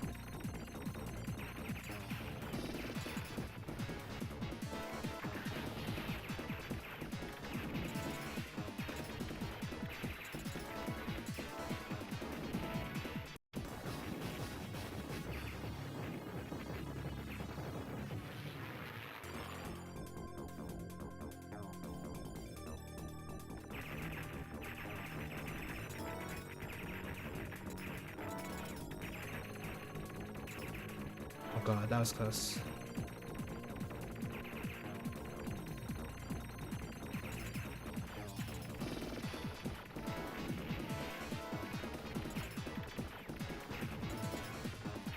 Oh, that is some incorrect switching there.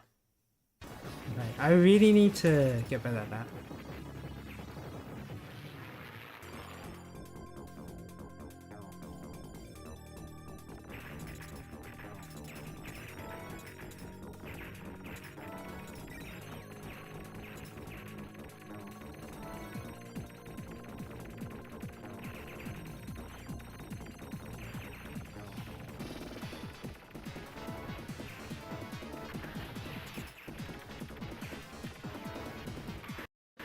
It's the formation swapping that's getting me.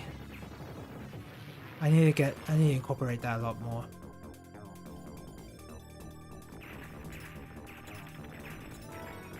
I for one welcome a lot more shmup content, honestly. The more people playing shmups, the better. Don't care if it's easy mode on Toho. I really don't care. As long as it's any shmup.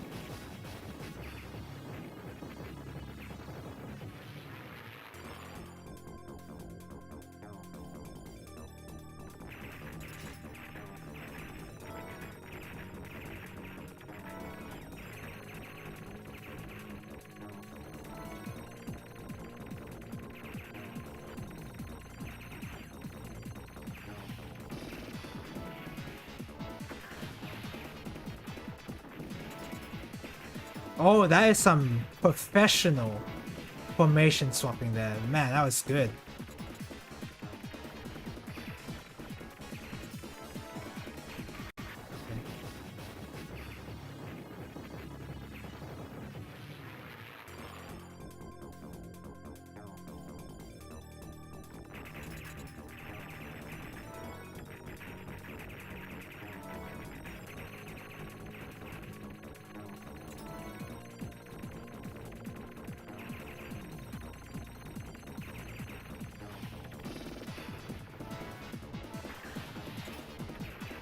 What? How did I destroy that thing so quickly?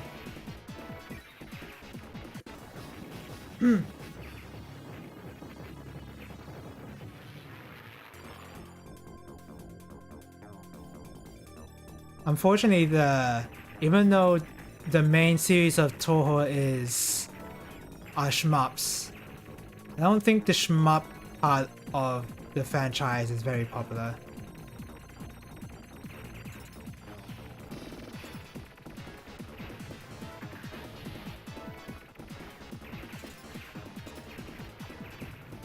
Damn it. Maybe, I don't know, maybe I'm projecting or something, I don't know. I don't know if there's any good reason for why I'm thinking this way. But whenever I see anyone own a Fumo, to me, that kind of says that you don't play any of the shmups. But I know I shouldn't think that way, because that's generalizing them way too heavily. But like, I don't know, it's just I just don't like Fumos. I personally don't like Fumos. I don't really care that much if you do like Fumos. It's just something like in my gut just wants to cut in and say, oh, so you don't play shmups then. I don't know why that is.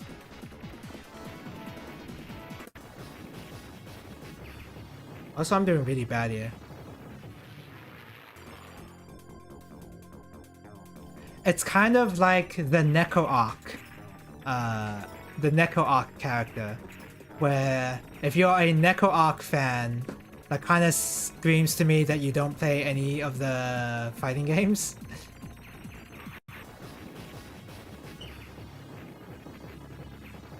But you know, I think in this case, that is pure projection. Because I like Neko Arc, but I don't play any of the fighting games. Or at least I claim I don't play any of the fighting games. I do play it, but not a lot of other people play it, so that means I don't play it.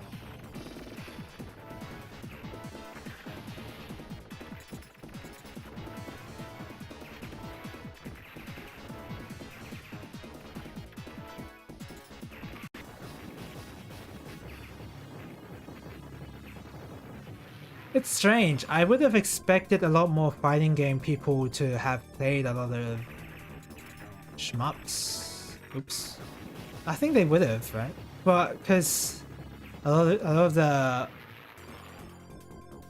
shmups were on arcade, and they were alongside fighting games as well. And I guess most people will be playing the fighting games back in the day, but not a lot of the fighting game players play the shmups, which is interesting. Because I don't know,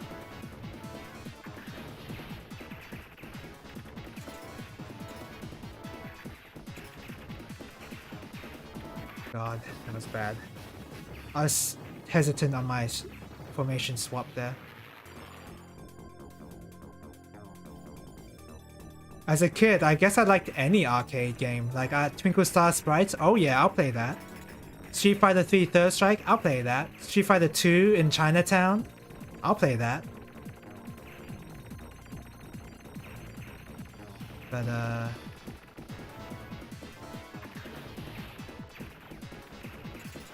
it seems that that's not a very common experience. Oh, I guess you know what it is? It's because I played more DaiOuJou games than anything else. I played fighting games, I played King of Fighters, but then I also played Twinkle Star Sprites, which is also PvP. I played Magical Drop, which is also PvP. Money Puzzle Exchanger. I unfortunately did not play Pochi and Nia as a kid. I would have if I had known about its existence, but no, I did not know about Pochi and Nia. Anyway, yeah, Money Puzzle Exchanger, Magical Drop, Twinkle Star Sprites, all PvP.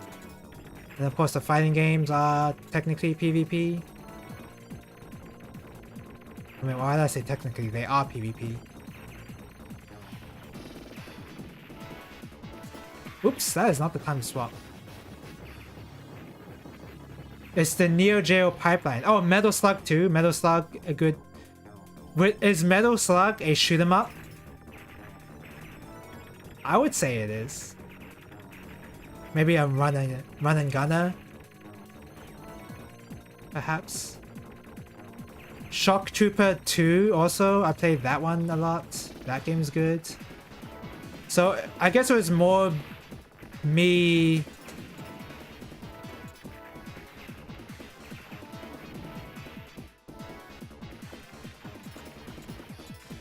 being into Neo Geo stuff than it is like playing fighting games and then playing other arcade games adjacent to fighting games.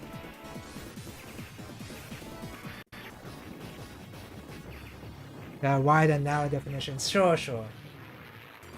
Again, I realize I am generalizing, and of course, not everyone who owns a Toho Fumo means they don't play the shmups. It's probably oh my god, that medal. There's probably way more people than I think who own the Fumos also play the shmups. You know, there's probably a lot more fighting game people who play shmups as well. They just don't really go out of their way to play shmups or stream shmups, I suppose.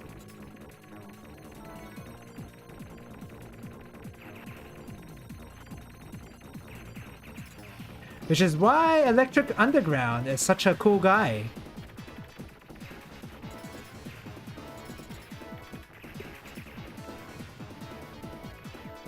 Because he is much more articulate than I am when it comes to the reasoning in game design in certain games.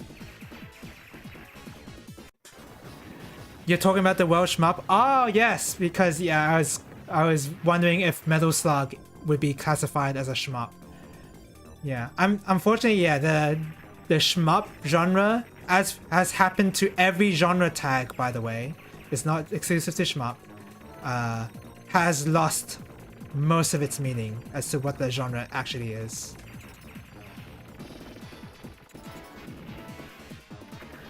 Because sometimes when people say shoot 'em up, they mean a first-person shooter.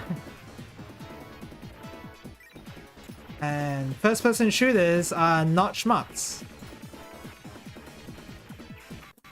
At least in my mind. You're one of the few people who own the OJ plushies and actually played the shmups. Oh yeah, that sounds very rare, yeah.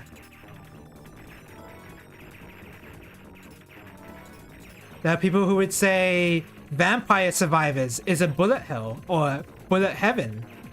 And yeah, there's already problems with that genre title.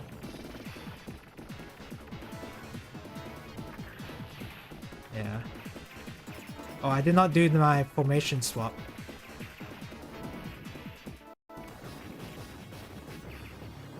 Are rail shooters also shoot 'em up? I would say rail shooters are also shmups.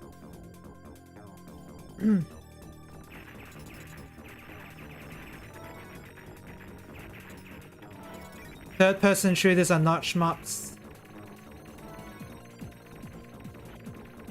I would not classify Nier Automata as a shmup even though it has colorful bullets in it.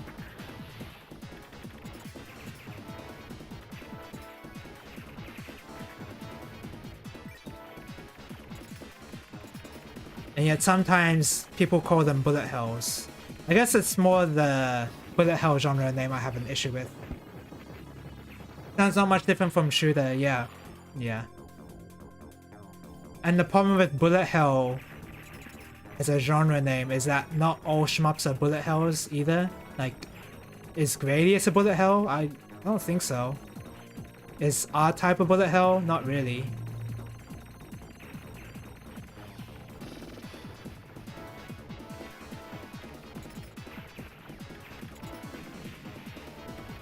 Oh, dodging that medal expertly. That was so skilled of me.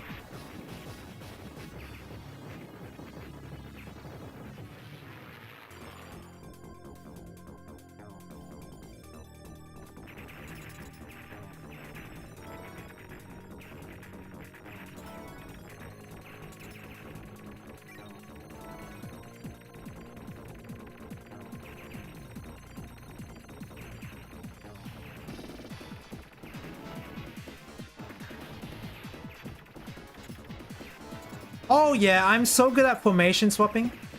I'm still screwing that up for whatever reason. Even though I know it's 2 button presses to get to the aiming after the forward formation.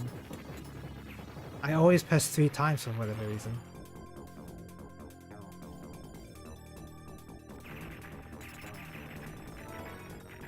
Mega Bonk is not a bullet hell, whatever Vampire Survivor clone that is. It also doesn't help that people are going off by genre names in the Steam tags, and the Steam tags are known to be incorrect. The way someone uses the Temple of Hell is an easy way to tell how much they engage with the landscape of shmups. That's true. That's true.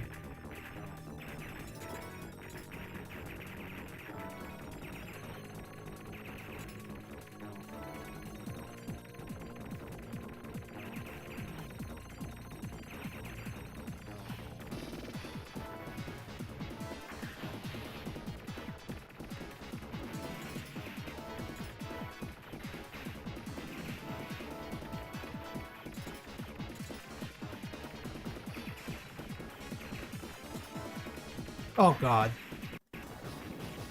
Asian Russian is actually a good and scripted name for shmup scroll shooter, but you see people misusing even this term.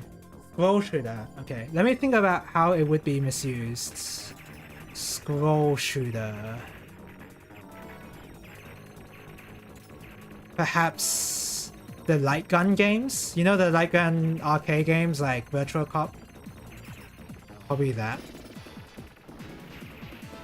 Because you do scroll in them, House of the Dead.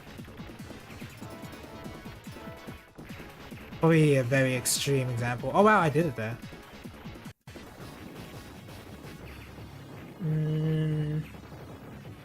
What is something that involves shooting that could be called a scroll shooter by the strictest definition?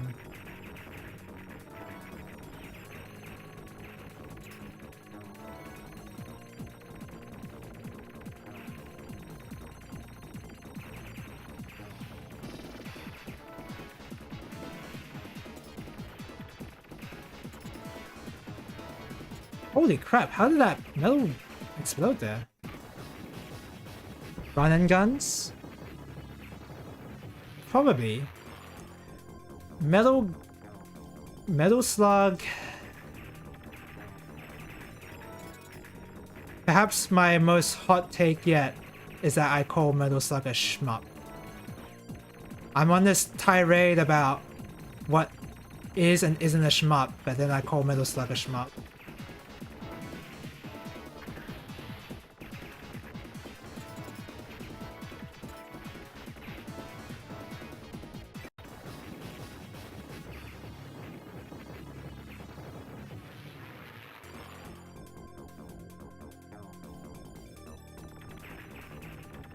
Is Kirby a shmup?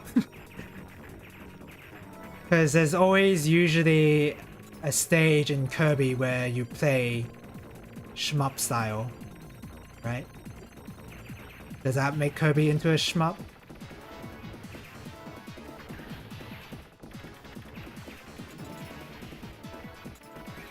Why am I getting better at this? I feel like I've done this... that's twice now that I've done it correctly. Vampire Survivors is a scroll shooter if the screen doesn't scroll on one side or it scrolls on all sides. Ah, yeah, I can see it. I can see how someone would say it like that.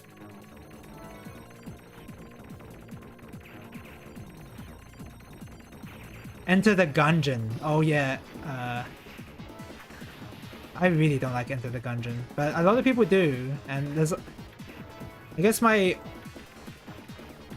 issue with Enter the Gungeon is more the fact that it has a dodge roll.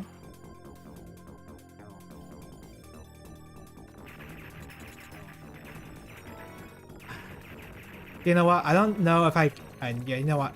I'm gonna take back that comment because I have not played Enter the Gungeon in such a long time. I don't think I can properly criticize it anymore. I just remember not liking it as much as I thought I should.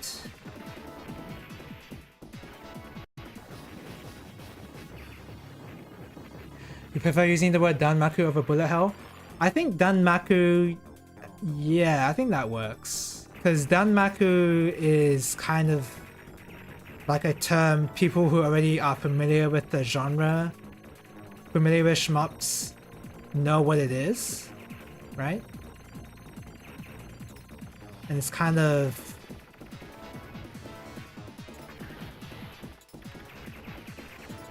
That could work. But then it's kind of, I guess you run into the issue of like new people having no idea what a danmaku is. But I mean, that's always going to be a problem. What if you play a Metroidvania but you don't know what a Metroid or a Vania is? I think these days people know what a Metroidvania is without knowing the original games. Danmaku is gay by language, yeah. But that works. You know about Metal Slug, but Gunstar Heroes counts? Yeah, is Gunstar Heroes... Is there really anything that different from Gunstar Heroes and Metal Slug that one is a running gun and one's a shmup? I would say no, right? So I would imagine if I'm gonna call Metal Slug a shmup, that's the reason that Gunstar Heroes is a shmup as well. And therein lies the problem of genre names. What the hell is a shmup? What the hell is a Souls-like?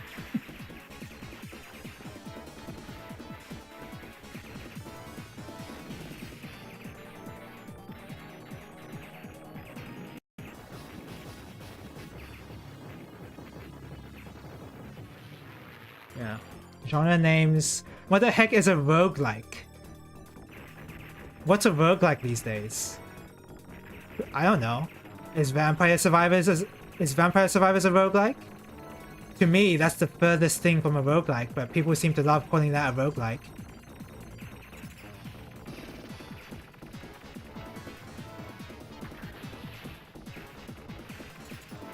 God damn it. It's default indie game genre. Yeah, that's what it's been reduced to.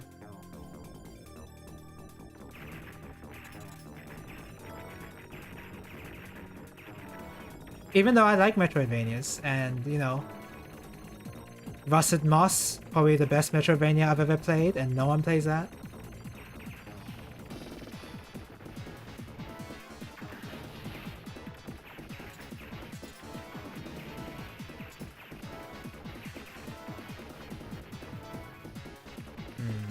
That was really scary.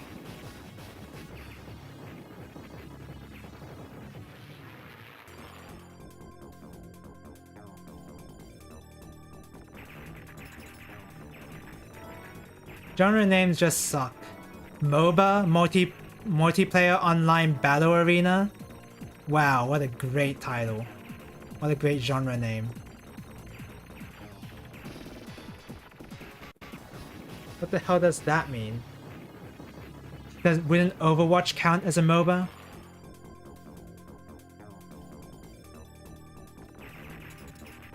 So yeah. Electric Underground, I do understand Electric Underground's point of like genre names being poisoned by other games that don't fit that genre name, that genre at all. But it's already happened. It's only just recently happened to bullet hells. It's been happening to other genres.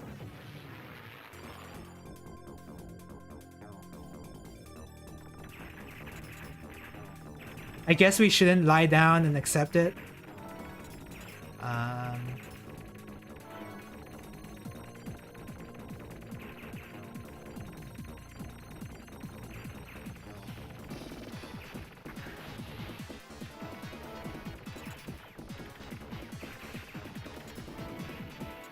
Why do I keep pressing it 3 times there when I know I need to press it twice if I'm in the forward formation?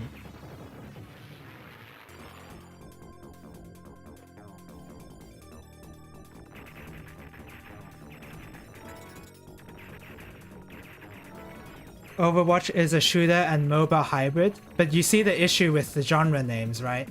You see the issue there, because typically when people think of a MOBA, they think of League of Legends and Dota 2. And the thing that you don't do in Overwatch is you don't buy items to make yourself stronger in the round. Team Fortress 2 is like that too. Team Fortress 2 Overwatch follows more like Team Fortress 2 than any MOBA. But like, yeah. I've always had an issue with the MOBA genre name.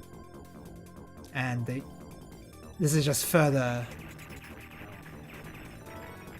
It's just further proving the point that genre names always get poisoned by something. By people who don't know what the genre is.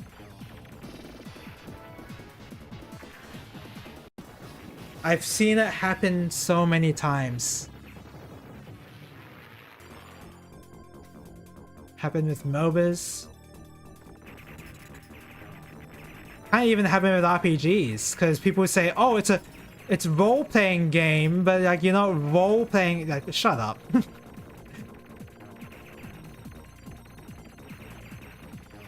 It's like, I would not really call a Legend of Zelda game a role-playing game. It's not RPG. I would not say that's an RPG. And yet, people say it's an RPG because you're role-playing as Link. Like, okay.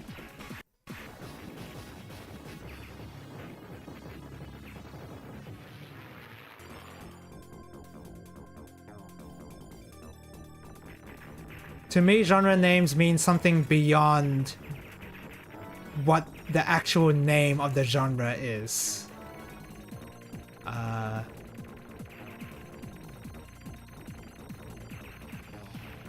Because a game being called a bullet hell, for example, does not mean it's a game with a lot of bullets in it.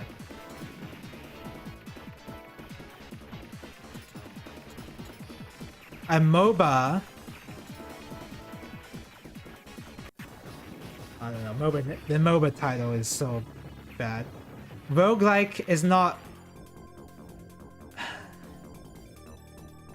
Roguelike is not a... How close is this game to Rogue or whatever? Or does it have... If it has one aspect of Rogue, then it's a roguelike. Like... To me, a genre name means something more specific, I guess. I guess that's my feelings on it. More than the title of the genre.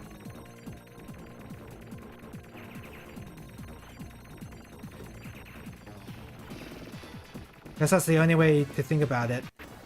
If you think about it too strictly, then you just get into all sorts of mess about what something is or not.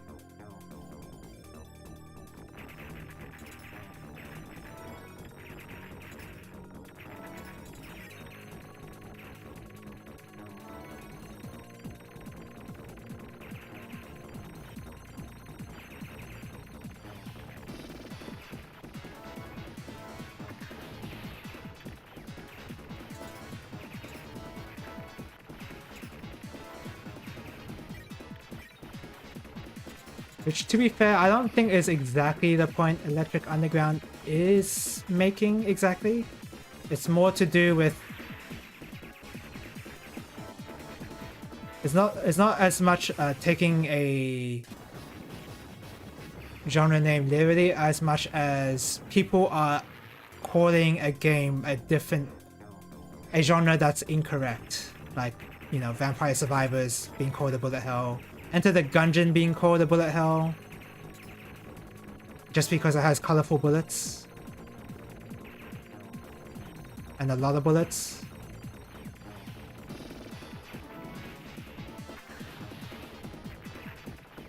I guess this is where a little bit of my elitism is kicking in, because honestly I could see people calling Enter the Gungeon a bullet hell, but to me I don't view it that way. RPG is a game that's somehow closer to a tabletop RPG. I think RPG is just as nebulous as shmup, honestly. There's just so many games within that genre, like it's just like... It is so far beyond the technical...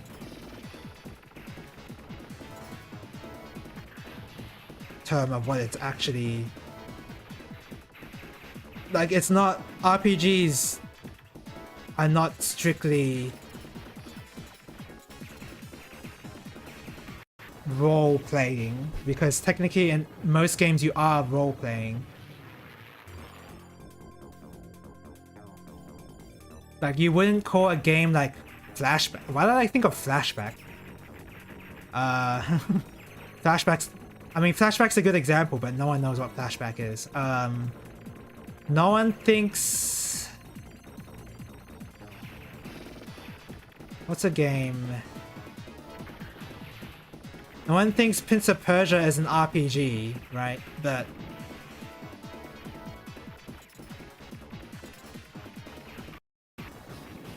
technically, it could be an RPG because you're role-playing as the prince.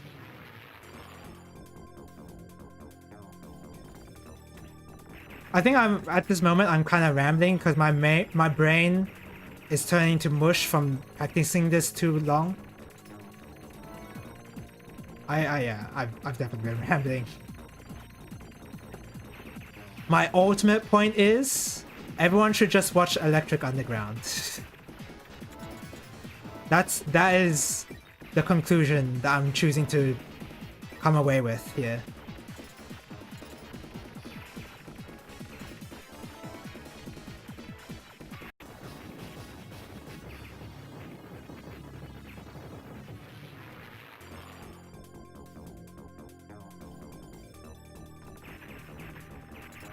Maybe Enter the Gungeon is actually a bullet hell.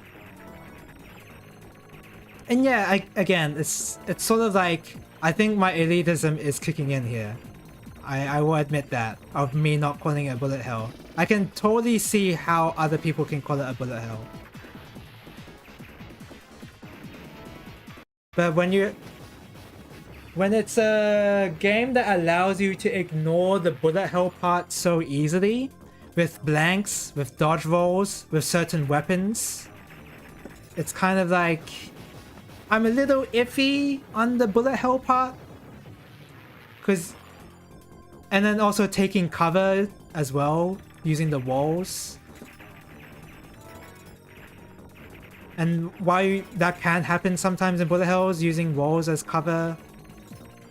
I feel like it's very prevalent in Enter the Gungeon.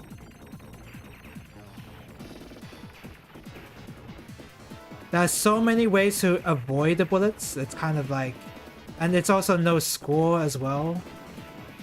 There's no benefit to using bullet clears other than to make the game easier for yourself. Which is fine. But there's no... You're not penalized for using blanks, you're not penalized for using dodge roll, you're encouraged for using it. In fact, you need to use it sometimes. Fighting the Gorgon.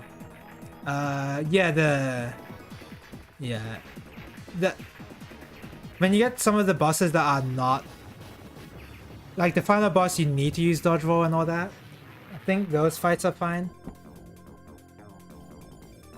The roleplay aspect is funny as having the character with a stat sheet. Yeah, and I imagine that's the origin of the term roleplaying for sure. All this really means is that I need to play Enter the Gungeon again. When I played Enter the Gungeon, I thought the game was too easy. So I did bump it up to a much harder difficulty, but I haven't played it since.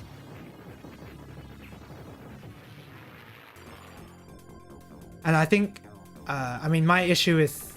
The issue I remember having with Enter the Gungeon isn't really related to the talk we're having about the genre. It's more to do with the game design itself. Where the game rewards you for not using the weapons, the cool new weapons that you find in the dungeon. Right? If you beat a boss without taking damage,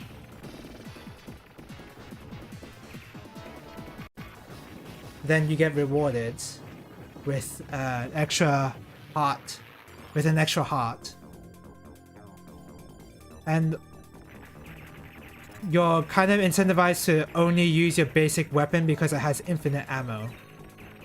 So the whole idea of the game being, oh, like look at all these different crazy weapons that you get to use, is hampered by the fact that you don't get to use them a lot. But you know, again, this could be an incorrect, very incorrect statement here. Haven't played that game in a long time. Long time. So all this really means is I need to play Enter the Gungeon again if I really want to be more critical of it. This is my way of saying I'm sitting on the fence for this one. Ah. Should we call games like Kamui, Reflex, Semi-Dare, and Refrain bullet hells? Yeah, because they feature a lot of bullet clears, right? And I'm also thinking of... Is it Mars Matrix? Is it Mars Matrix? What's the one where... What's the one where...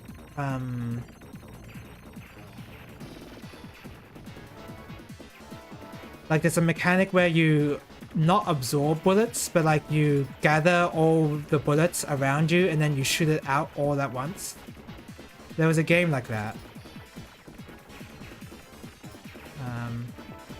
That game is about...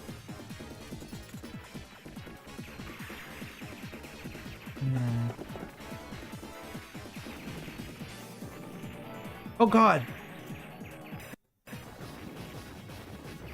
The game gives you a lot of guns. That's true too.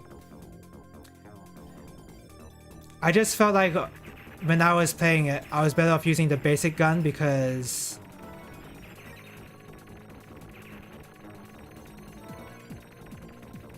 I would rather save it for the boss fight or something.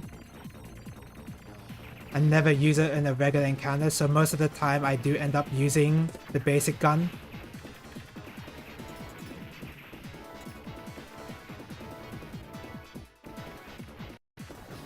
But you know, maybe I'm wrong there.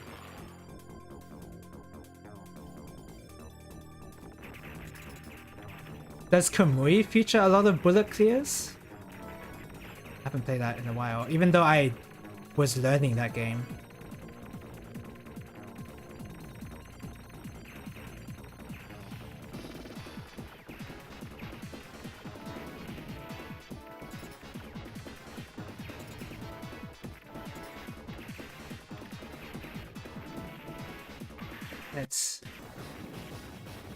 I think I've played Mars Matrix on stream before, and I liked it. I think this is also where my preference in bullet hells is coming up too, or in shmups or whatever. Where I am playing a game right now where you can ignore some bullets with bombs. But like, I do tend to I prefer the shmups where you just have to dodge. In general, that's why I like GGLS 1 a lot, despite that game being pretty simplistic. GGLS 1 and 2. 2 has a bomb. That's why I like 1 more.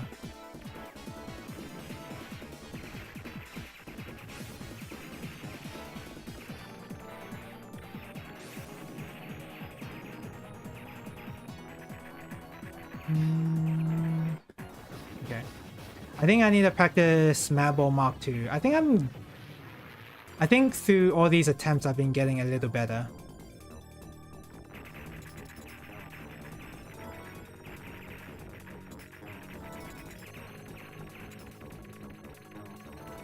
Star of Providence I would call a bullet hell. I guess like it also has a bomb mechanic as well. Damn it.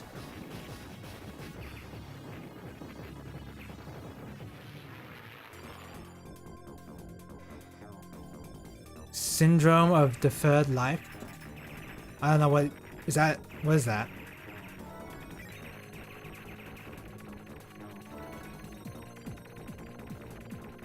Star of Providence is basically Enter the Gungeon. It just doesn't have an iframe dodge roll unless you get upgrades for it, I think. And I like Star of Providence a lot.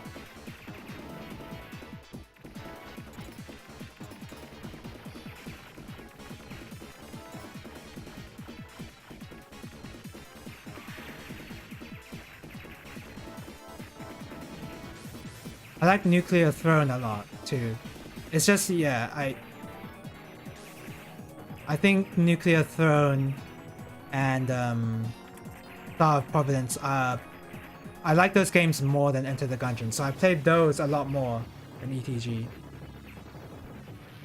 You just save your good guns for later use. I guess that's my issue. That's exactly my issue though, because I want to be using them, but the only time I use them is during the boss fights, because you want to save the ammo for the boss fights. That's my issue with them. But I mean, you could also call that as part of the roguelike genre, but the thing with that is in Shiren you have many different weapons that you can use that you want to save, but you also, there's other items that you can use too. Like you have a lot more items to choose from. But Enter the Gungeon, there's not as many guns to choose from in your stock.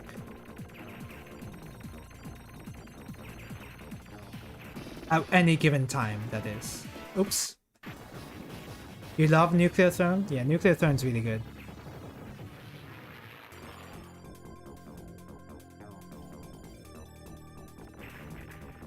And to be clear, in a classic roguelike, you are saving your items for later very often. That's just the nature of the genre. Enter the Gungeon's not really that much different in that regard.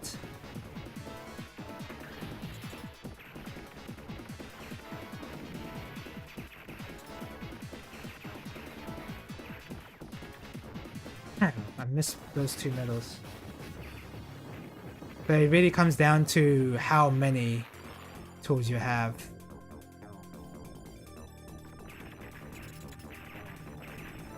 I don't know though. You know what? This talk is making me want to play Enter the Gungeon more and more. So I gotta get back to playing that.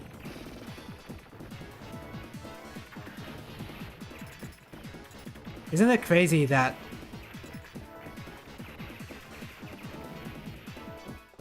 for a game that I state that I probably don't like as much, I feel interested enough to play it? I think it's just I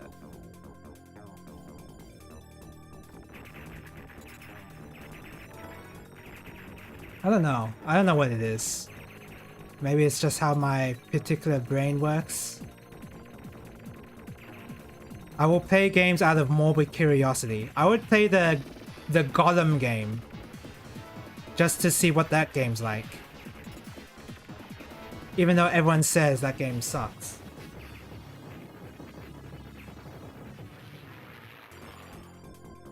My morbid curiosity is quite developed. I don't know.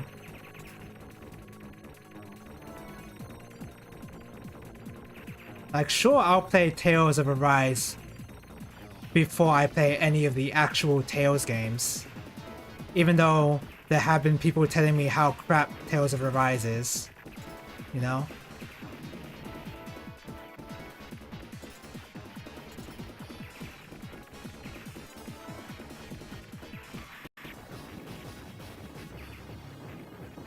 Not to say that Enter the Gungeon's bad or anything. It's just I'm putting up an example of morbid curiosity, because I am genuinely interested in playing Arise over something like Tales of Graces or Zydia, just because of what I've heard about the game.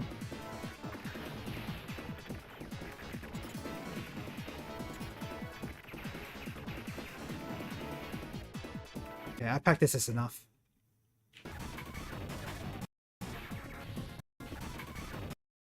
in traditional roguelikes, things are better because you don't save yourself because you don't know what will happen next. Yeah, and there's some but there's also some element of that in Enter the Gungeon if you're unfamiliar with the bullet patterns because you don't know what the enemy's gonna do. But yeah, in something like Shiren, for example, you have like a whole inventory of items that you want to save, but you are also actively using a lot of them to deal with certain situations. Like maybe you want to save that paralyzed staff, but it's pretty useful now. You're gonna you like. It's best to use it now. But I didn't feel that way for Enter the Gungeon when I was playing it. It was, oh, I got a new gun. Time to only use it for the boss. You know? But I also realized that in some rooms they give you ammo randomly to make you...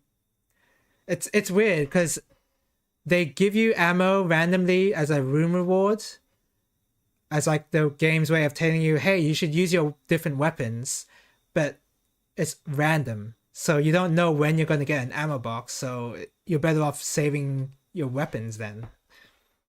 It's a bit weird. Okay, this is what I wanted to practice.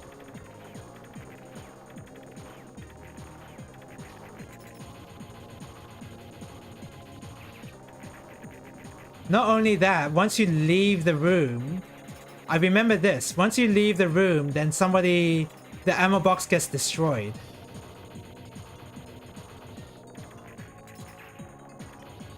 So you can't just like tactically leave an ammo box for later to clear out the rooms and then come back for the ammo. You can't do that. But in a more traditional roguelike, you can do that because items are left on the floor.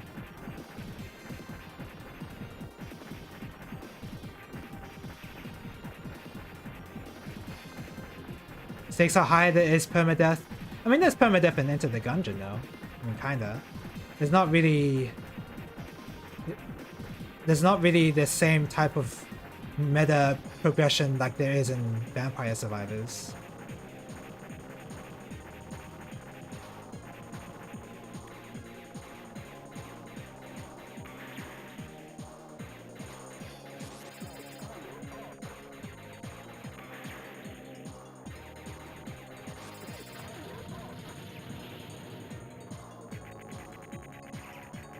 You hate that bat? Oh, the bat that destroys the ammo stuff? Yeah. Makes the game worse? The fact that it destroys the ammo boxes? Yeah.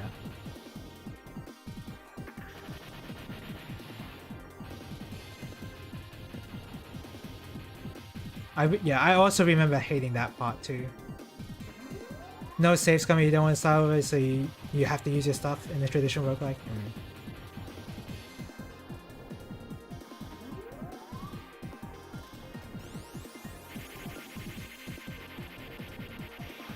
I wonder if it's the way it is with destroying the ammo boxes, because weapons that you get from the chest sometimes are just too strong. I'm almost certain that's the case.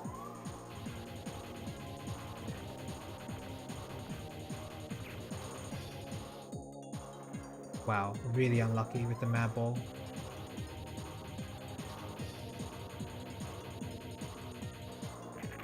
Really unlucky.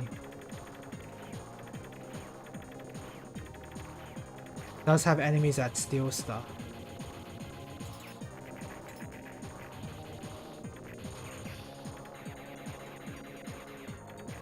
Oh, whoops! Was not paying attention.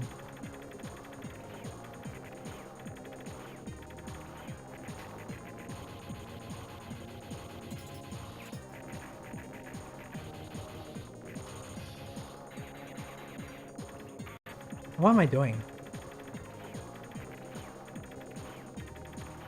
I don't know what Angband is. What is that?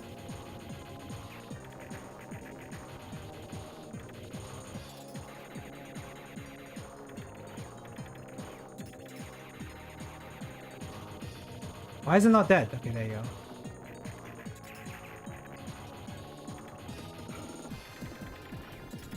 One more circuit. Is Angband a traditional roguelike?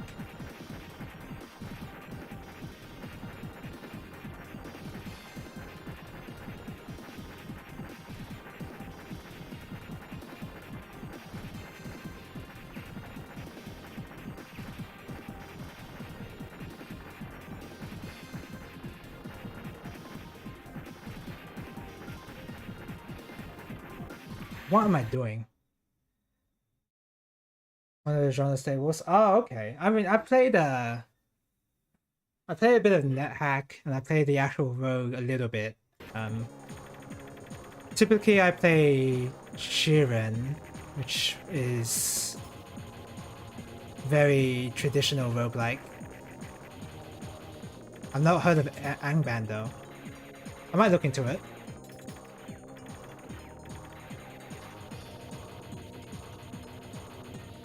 Yeah, I mean, is it really any surprise I tend to like traditional roguelikes more?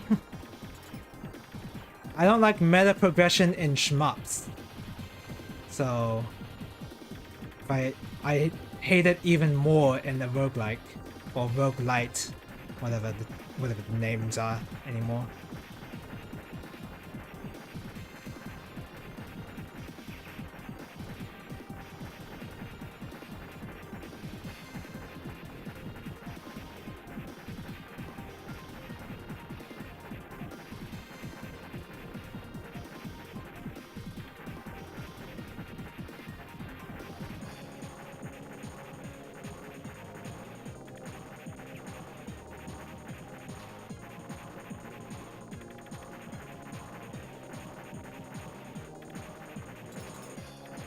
It's hard to get used to the controls than to graphics. Oh, is it like you have to press Q to quaff the potion sort of thing? Because I'm familiar with that. Instead of like pressing D to drink the potion, it's press Q to quaff. Is it something like that? Because that's something you have to do in NetHack.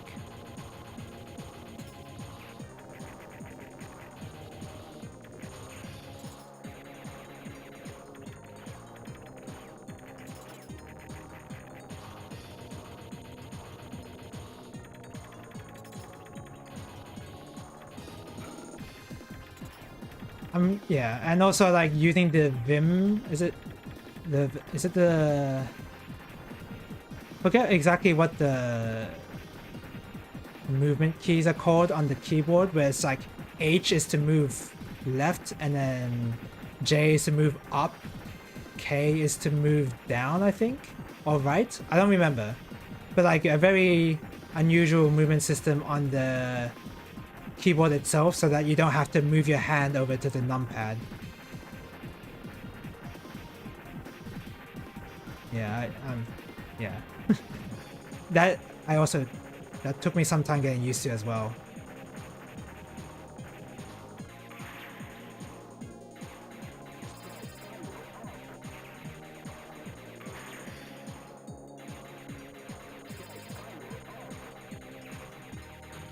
Damn it. I'm about ready to finish up, I'll be honest. So I'll just look up these games. Is Angband on Steam, or is it like a freeware kind of game like Rogue is? Let's see. Lost Labyrinth Extended Edition. Moving with numpad is not that bad, I think. Oh no, yeah, it's not bad or anything. I wasn't trying to suggest that using the numpad is bad. I was trying to make the point where if some people would not want to move their hand to the numpad and instead want to just like use the main keys only, and so that's where the alternate way of moving your character is, like on the HJKL buttons. So that you don't have to move your right hand all the way to the numpad. But I prefer to use a numpad.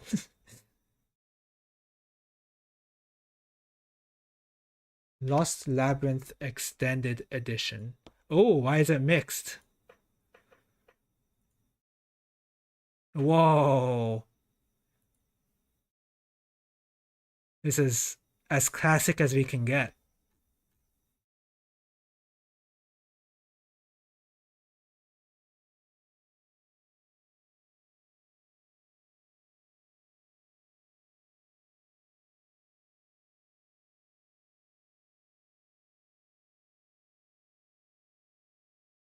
Why is it mixed?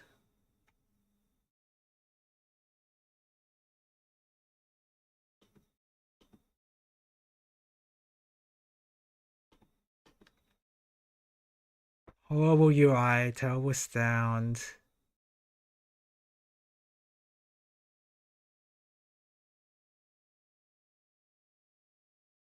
Okay. And so far, all I'm seeing from the negative reviews is that, oh, it's an old roguelike. That's all I'm seeing. Don't look at mixed reviews. Yeah. I mean, Steam reviews are kind of, yeah, just not good.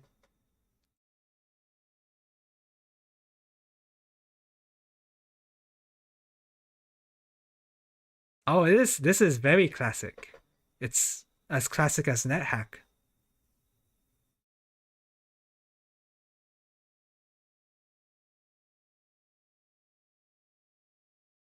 Okay. I've also played the is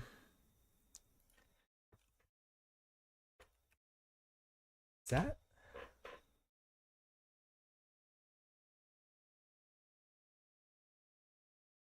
No. Wait.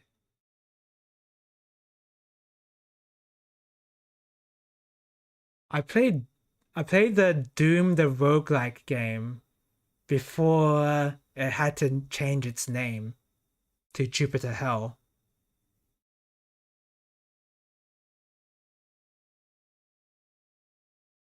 When I was looking for a lot of roguelike games. It had a free version, but the official website is down and the Wayback Machine didn't save archives. This is for Lost Labyrinth.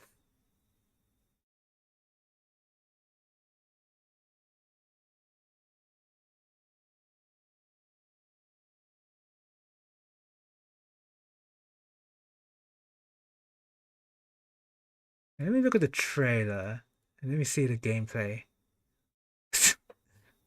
There's a goblin on the page.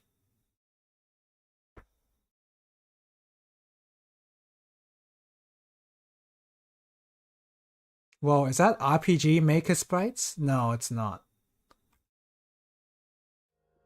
It is not RPG Maker sprites, but whoa, this trailer is well, I've seen worse.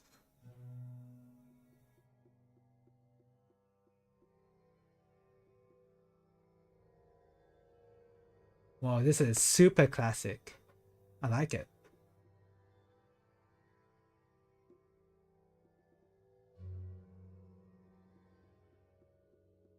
Why is it so slow? Is it because the guy is trying to make it slow for the trailer?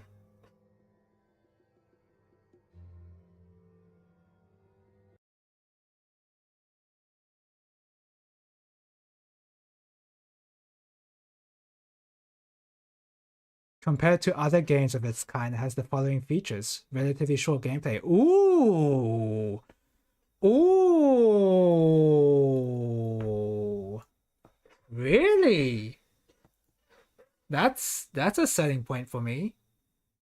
I like that. You can change speed and options. Okay, good. Zelda-like graphics.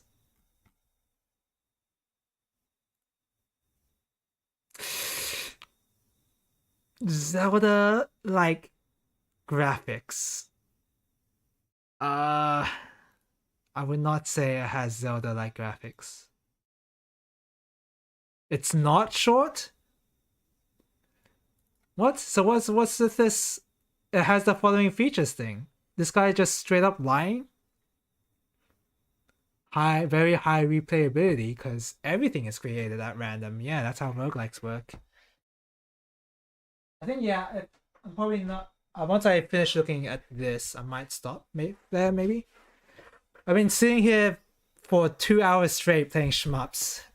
I think, yeah, I don't think I can improve any further in Garegga right now. No experience gain for killing monsters, only for reaching new levels. Huh? New floors? I'm not. What does that mean? I'm not sure what that means. Smooth scrolling. It didn't seem smooth. 4-player is cool. 4-player is a neat idea. Anyway, seems cool. I don't really care about the graphics. Like it's not Zelda graphics, but I also don't care about the graphics, so you know. Anyway, cool. Let me just look at the roguelike genre on Steam and see what we get. Oh. The first one I find actually looks like it could be a roguelike. Maybe. Can't tell from just the screenshots. Hades 2. I guess so. It's more like a roguelite. Binding of Isaac. Can you believe I've never played Binding of Isaac?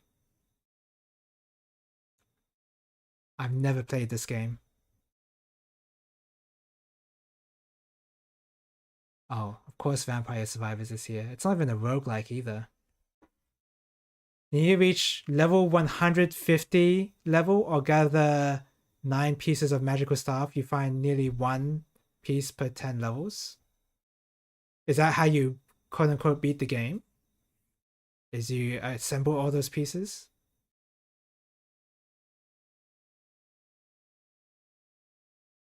Dungeon crawler. Roguelike?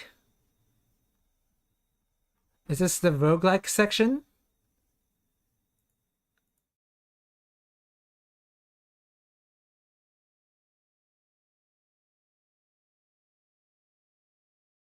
What the heck is this? One king is enough? Waku Waku games? Whoa, this is weird.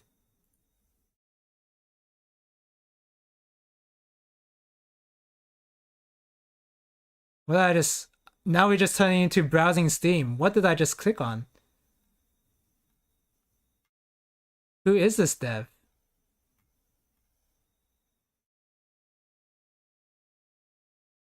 Oh, they publish One Turn Kill. I don't understand what's going on here.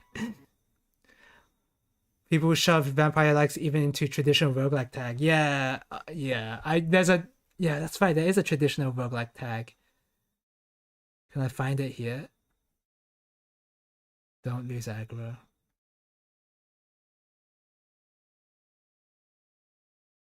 That's true. There is a. I forgot there's a traditional roguelike tag.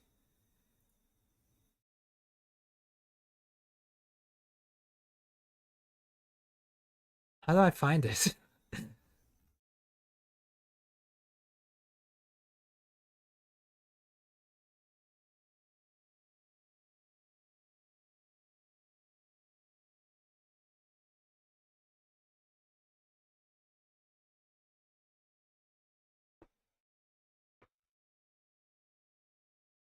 There we go.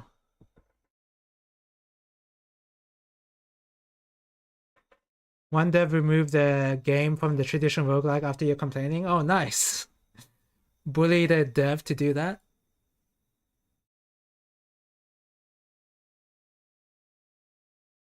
Okay. Look at these roguelikes. Very traditional roguelikes.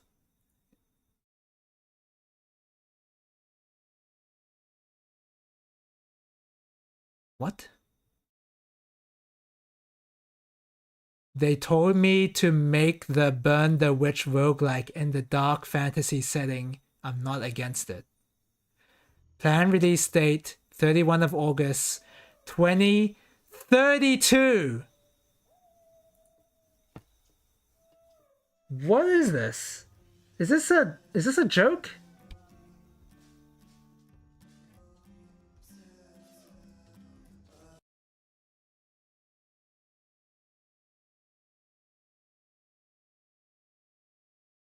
Recorded on 21. Okay. I don't know why that's on there.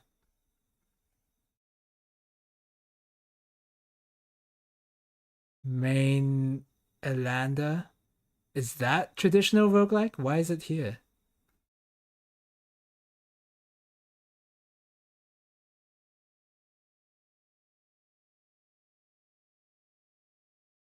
Yeah, even this is like, what is going on here? Is this the traditional roguelike? Traditional roguelike. I just saw it. Wait, these games having... Am I... What section am I in? Oh, okay. How do I don't want to look at upcoming games.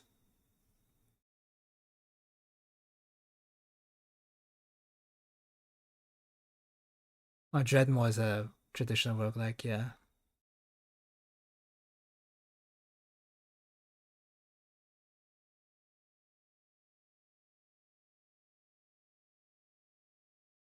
What is this? I think, oh, Cataclysm, yeah, I've heard of this, yeah. Try to tell the dev the same thing, right? For that other game, yeah. Okay, at least the top rated stuff seems like real, like they are traditional roguelikes. I own this game, I like this. Haven't played it in a while though. It's pretty cool. I like it a lot.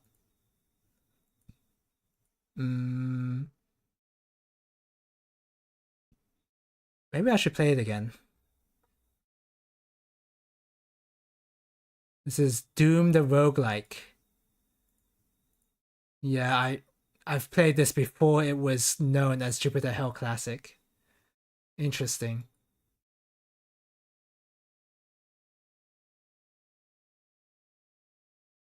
Rift Wizard. Rift Wizard was pretty fun. Okay, I think I will call it there. I don't want to spend the rest of the stream just looking up stuff. Let me do date added. I'll just quickly look at this again. The Donpachi Resurrection Reignite. I don't know if I should be excited for this game, but I guess I'll see when it comes out.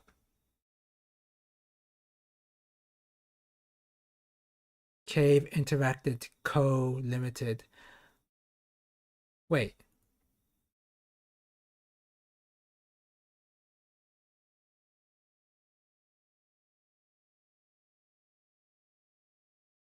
Huh?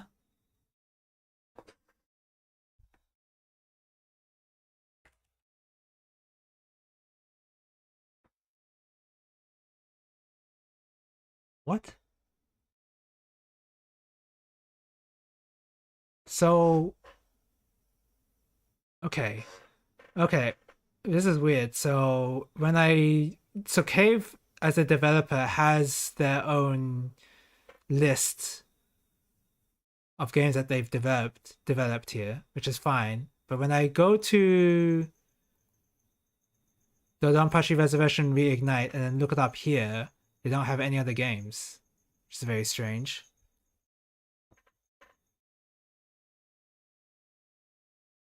Oh god. I think I might take your word for it. I don't think I want to look at that.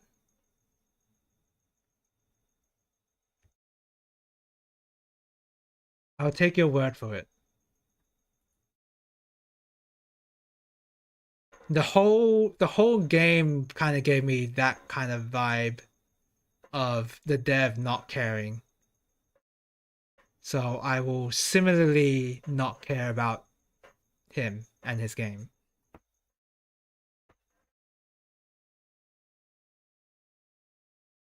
So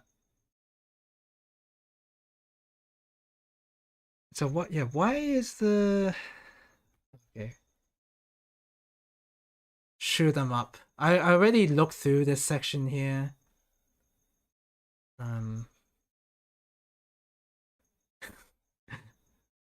I think Orison will definitely agree with me that this is not a shmup. Maybe we could quibble on whether Gunstar Heroes or Metal Slug is a shmup, and we can have a good discussion there. How is this a shmup? There's no way this is a shmup just because of this section here. Danmaku Kagura Fantasia Lost. The popular user-defined tags at least don't show that's a shmup, I suppose. The most vapid game in history. Shmup. Bullet hell.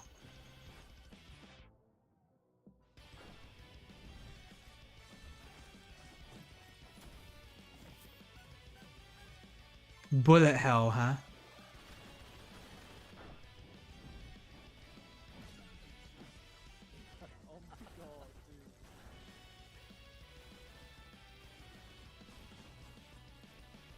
For me, it just seems like it's a Vampire Survivors like.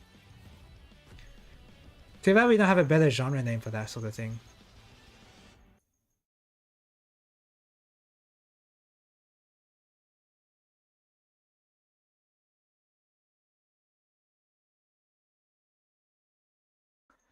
Oh yeah, that reminds me.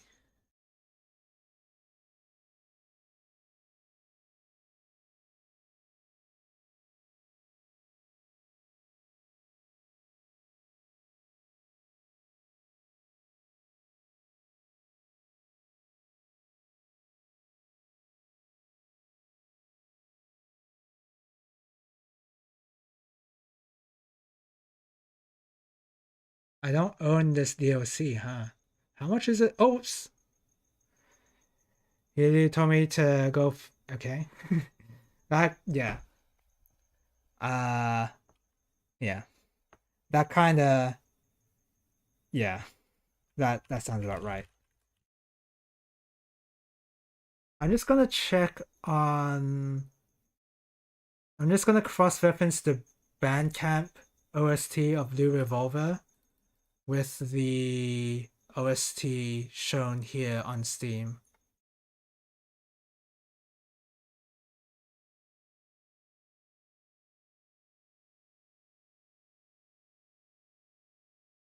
Like I thought, it is different. So the double action OST is not on Steam, huh? If I want to get the OST, I gotta. It's better off getting it on Bandcamp. Okay, I don't mind that. That's fine. Okay, yeah, I would definitely call it there. I'm tired. I've been sitting down for a long time. I need to stand up. I need to eat something. I need to do anything and then go to sleep. I'm very tired. Alright. Thank you guys for watching. It's good to play some casual DaiOuJou.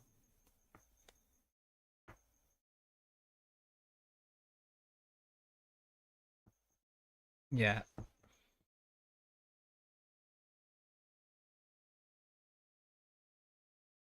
Yeah, again, I had a feeling that was going to be that dev's vibe.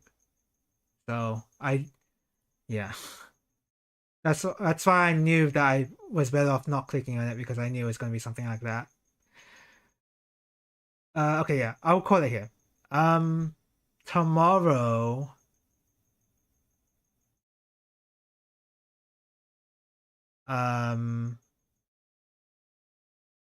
I will. It is more FF14. I wish it was better Fire 4, but no, we gotta do some DSR reclears. I kind of don't want to do them, but considering one of the party members is not gonna play for much for after this week, then yeah, it's our last. It'll be our last raid night with the whole group. So until the next ultimate or next extreme. So yeah, tomorrow's gonna have to be FF14. I think I will stream on Thursday, and it will be Breath of Fire 4 on Thursday. Breath of Fire 4 again on Saturday. Sunday, I might do a building stream. I will probably do a building stream. I haven't done that in a while, but yeah, that'll be exciting. Alright, thank you guys for watching me casually play DaiOuJou. Very casually. I'm not very good at it at all. And yeah, hope I see you guys later. Bye bye everyone. Bye bye. Bye bye. Bye bye.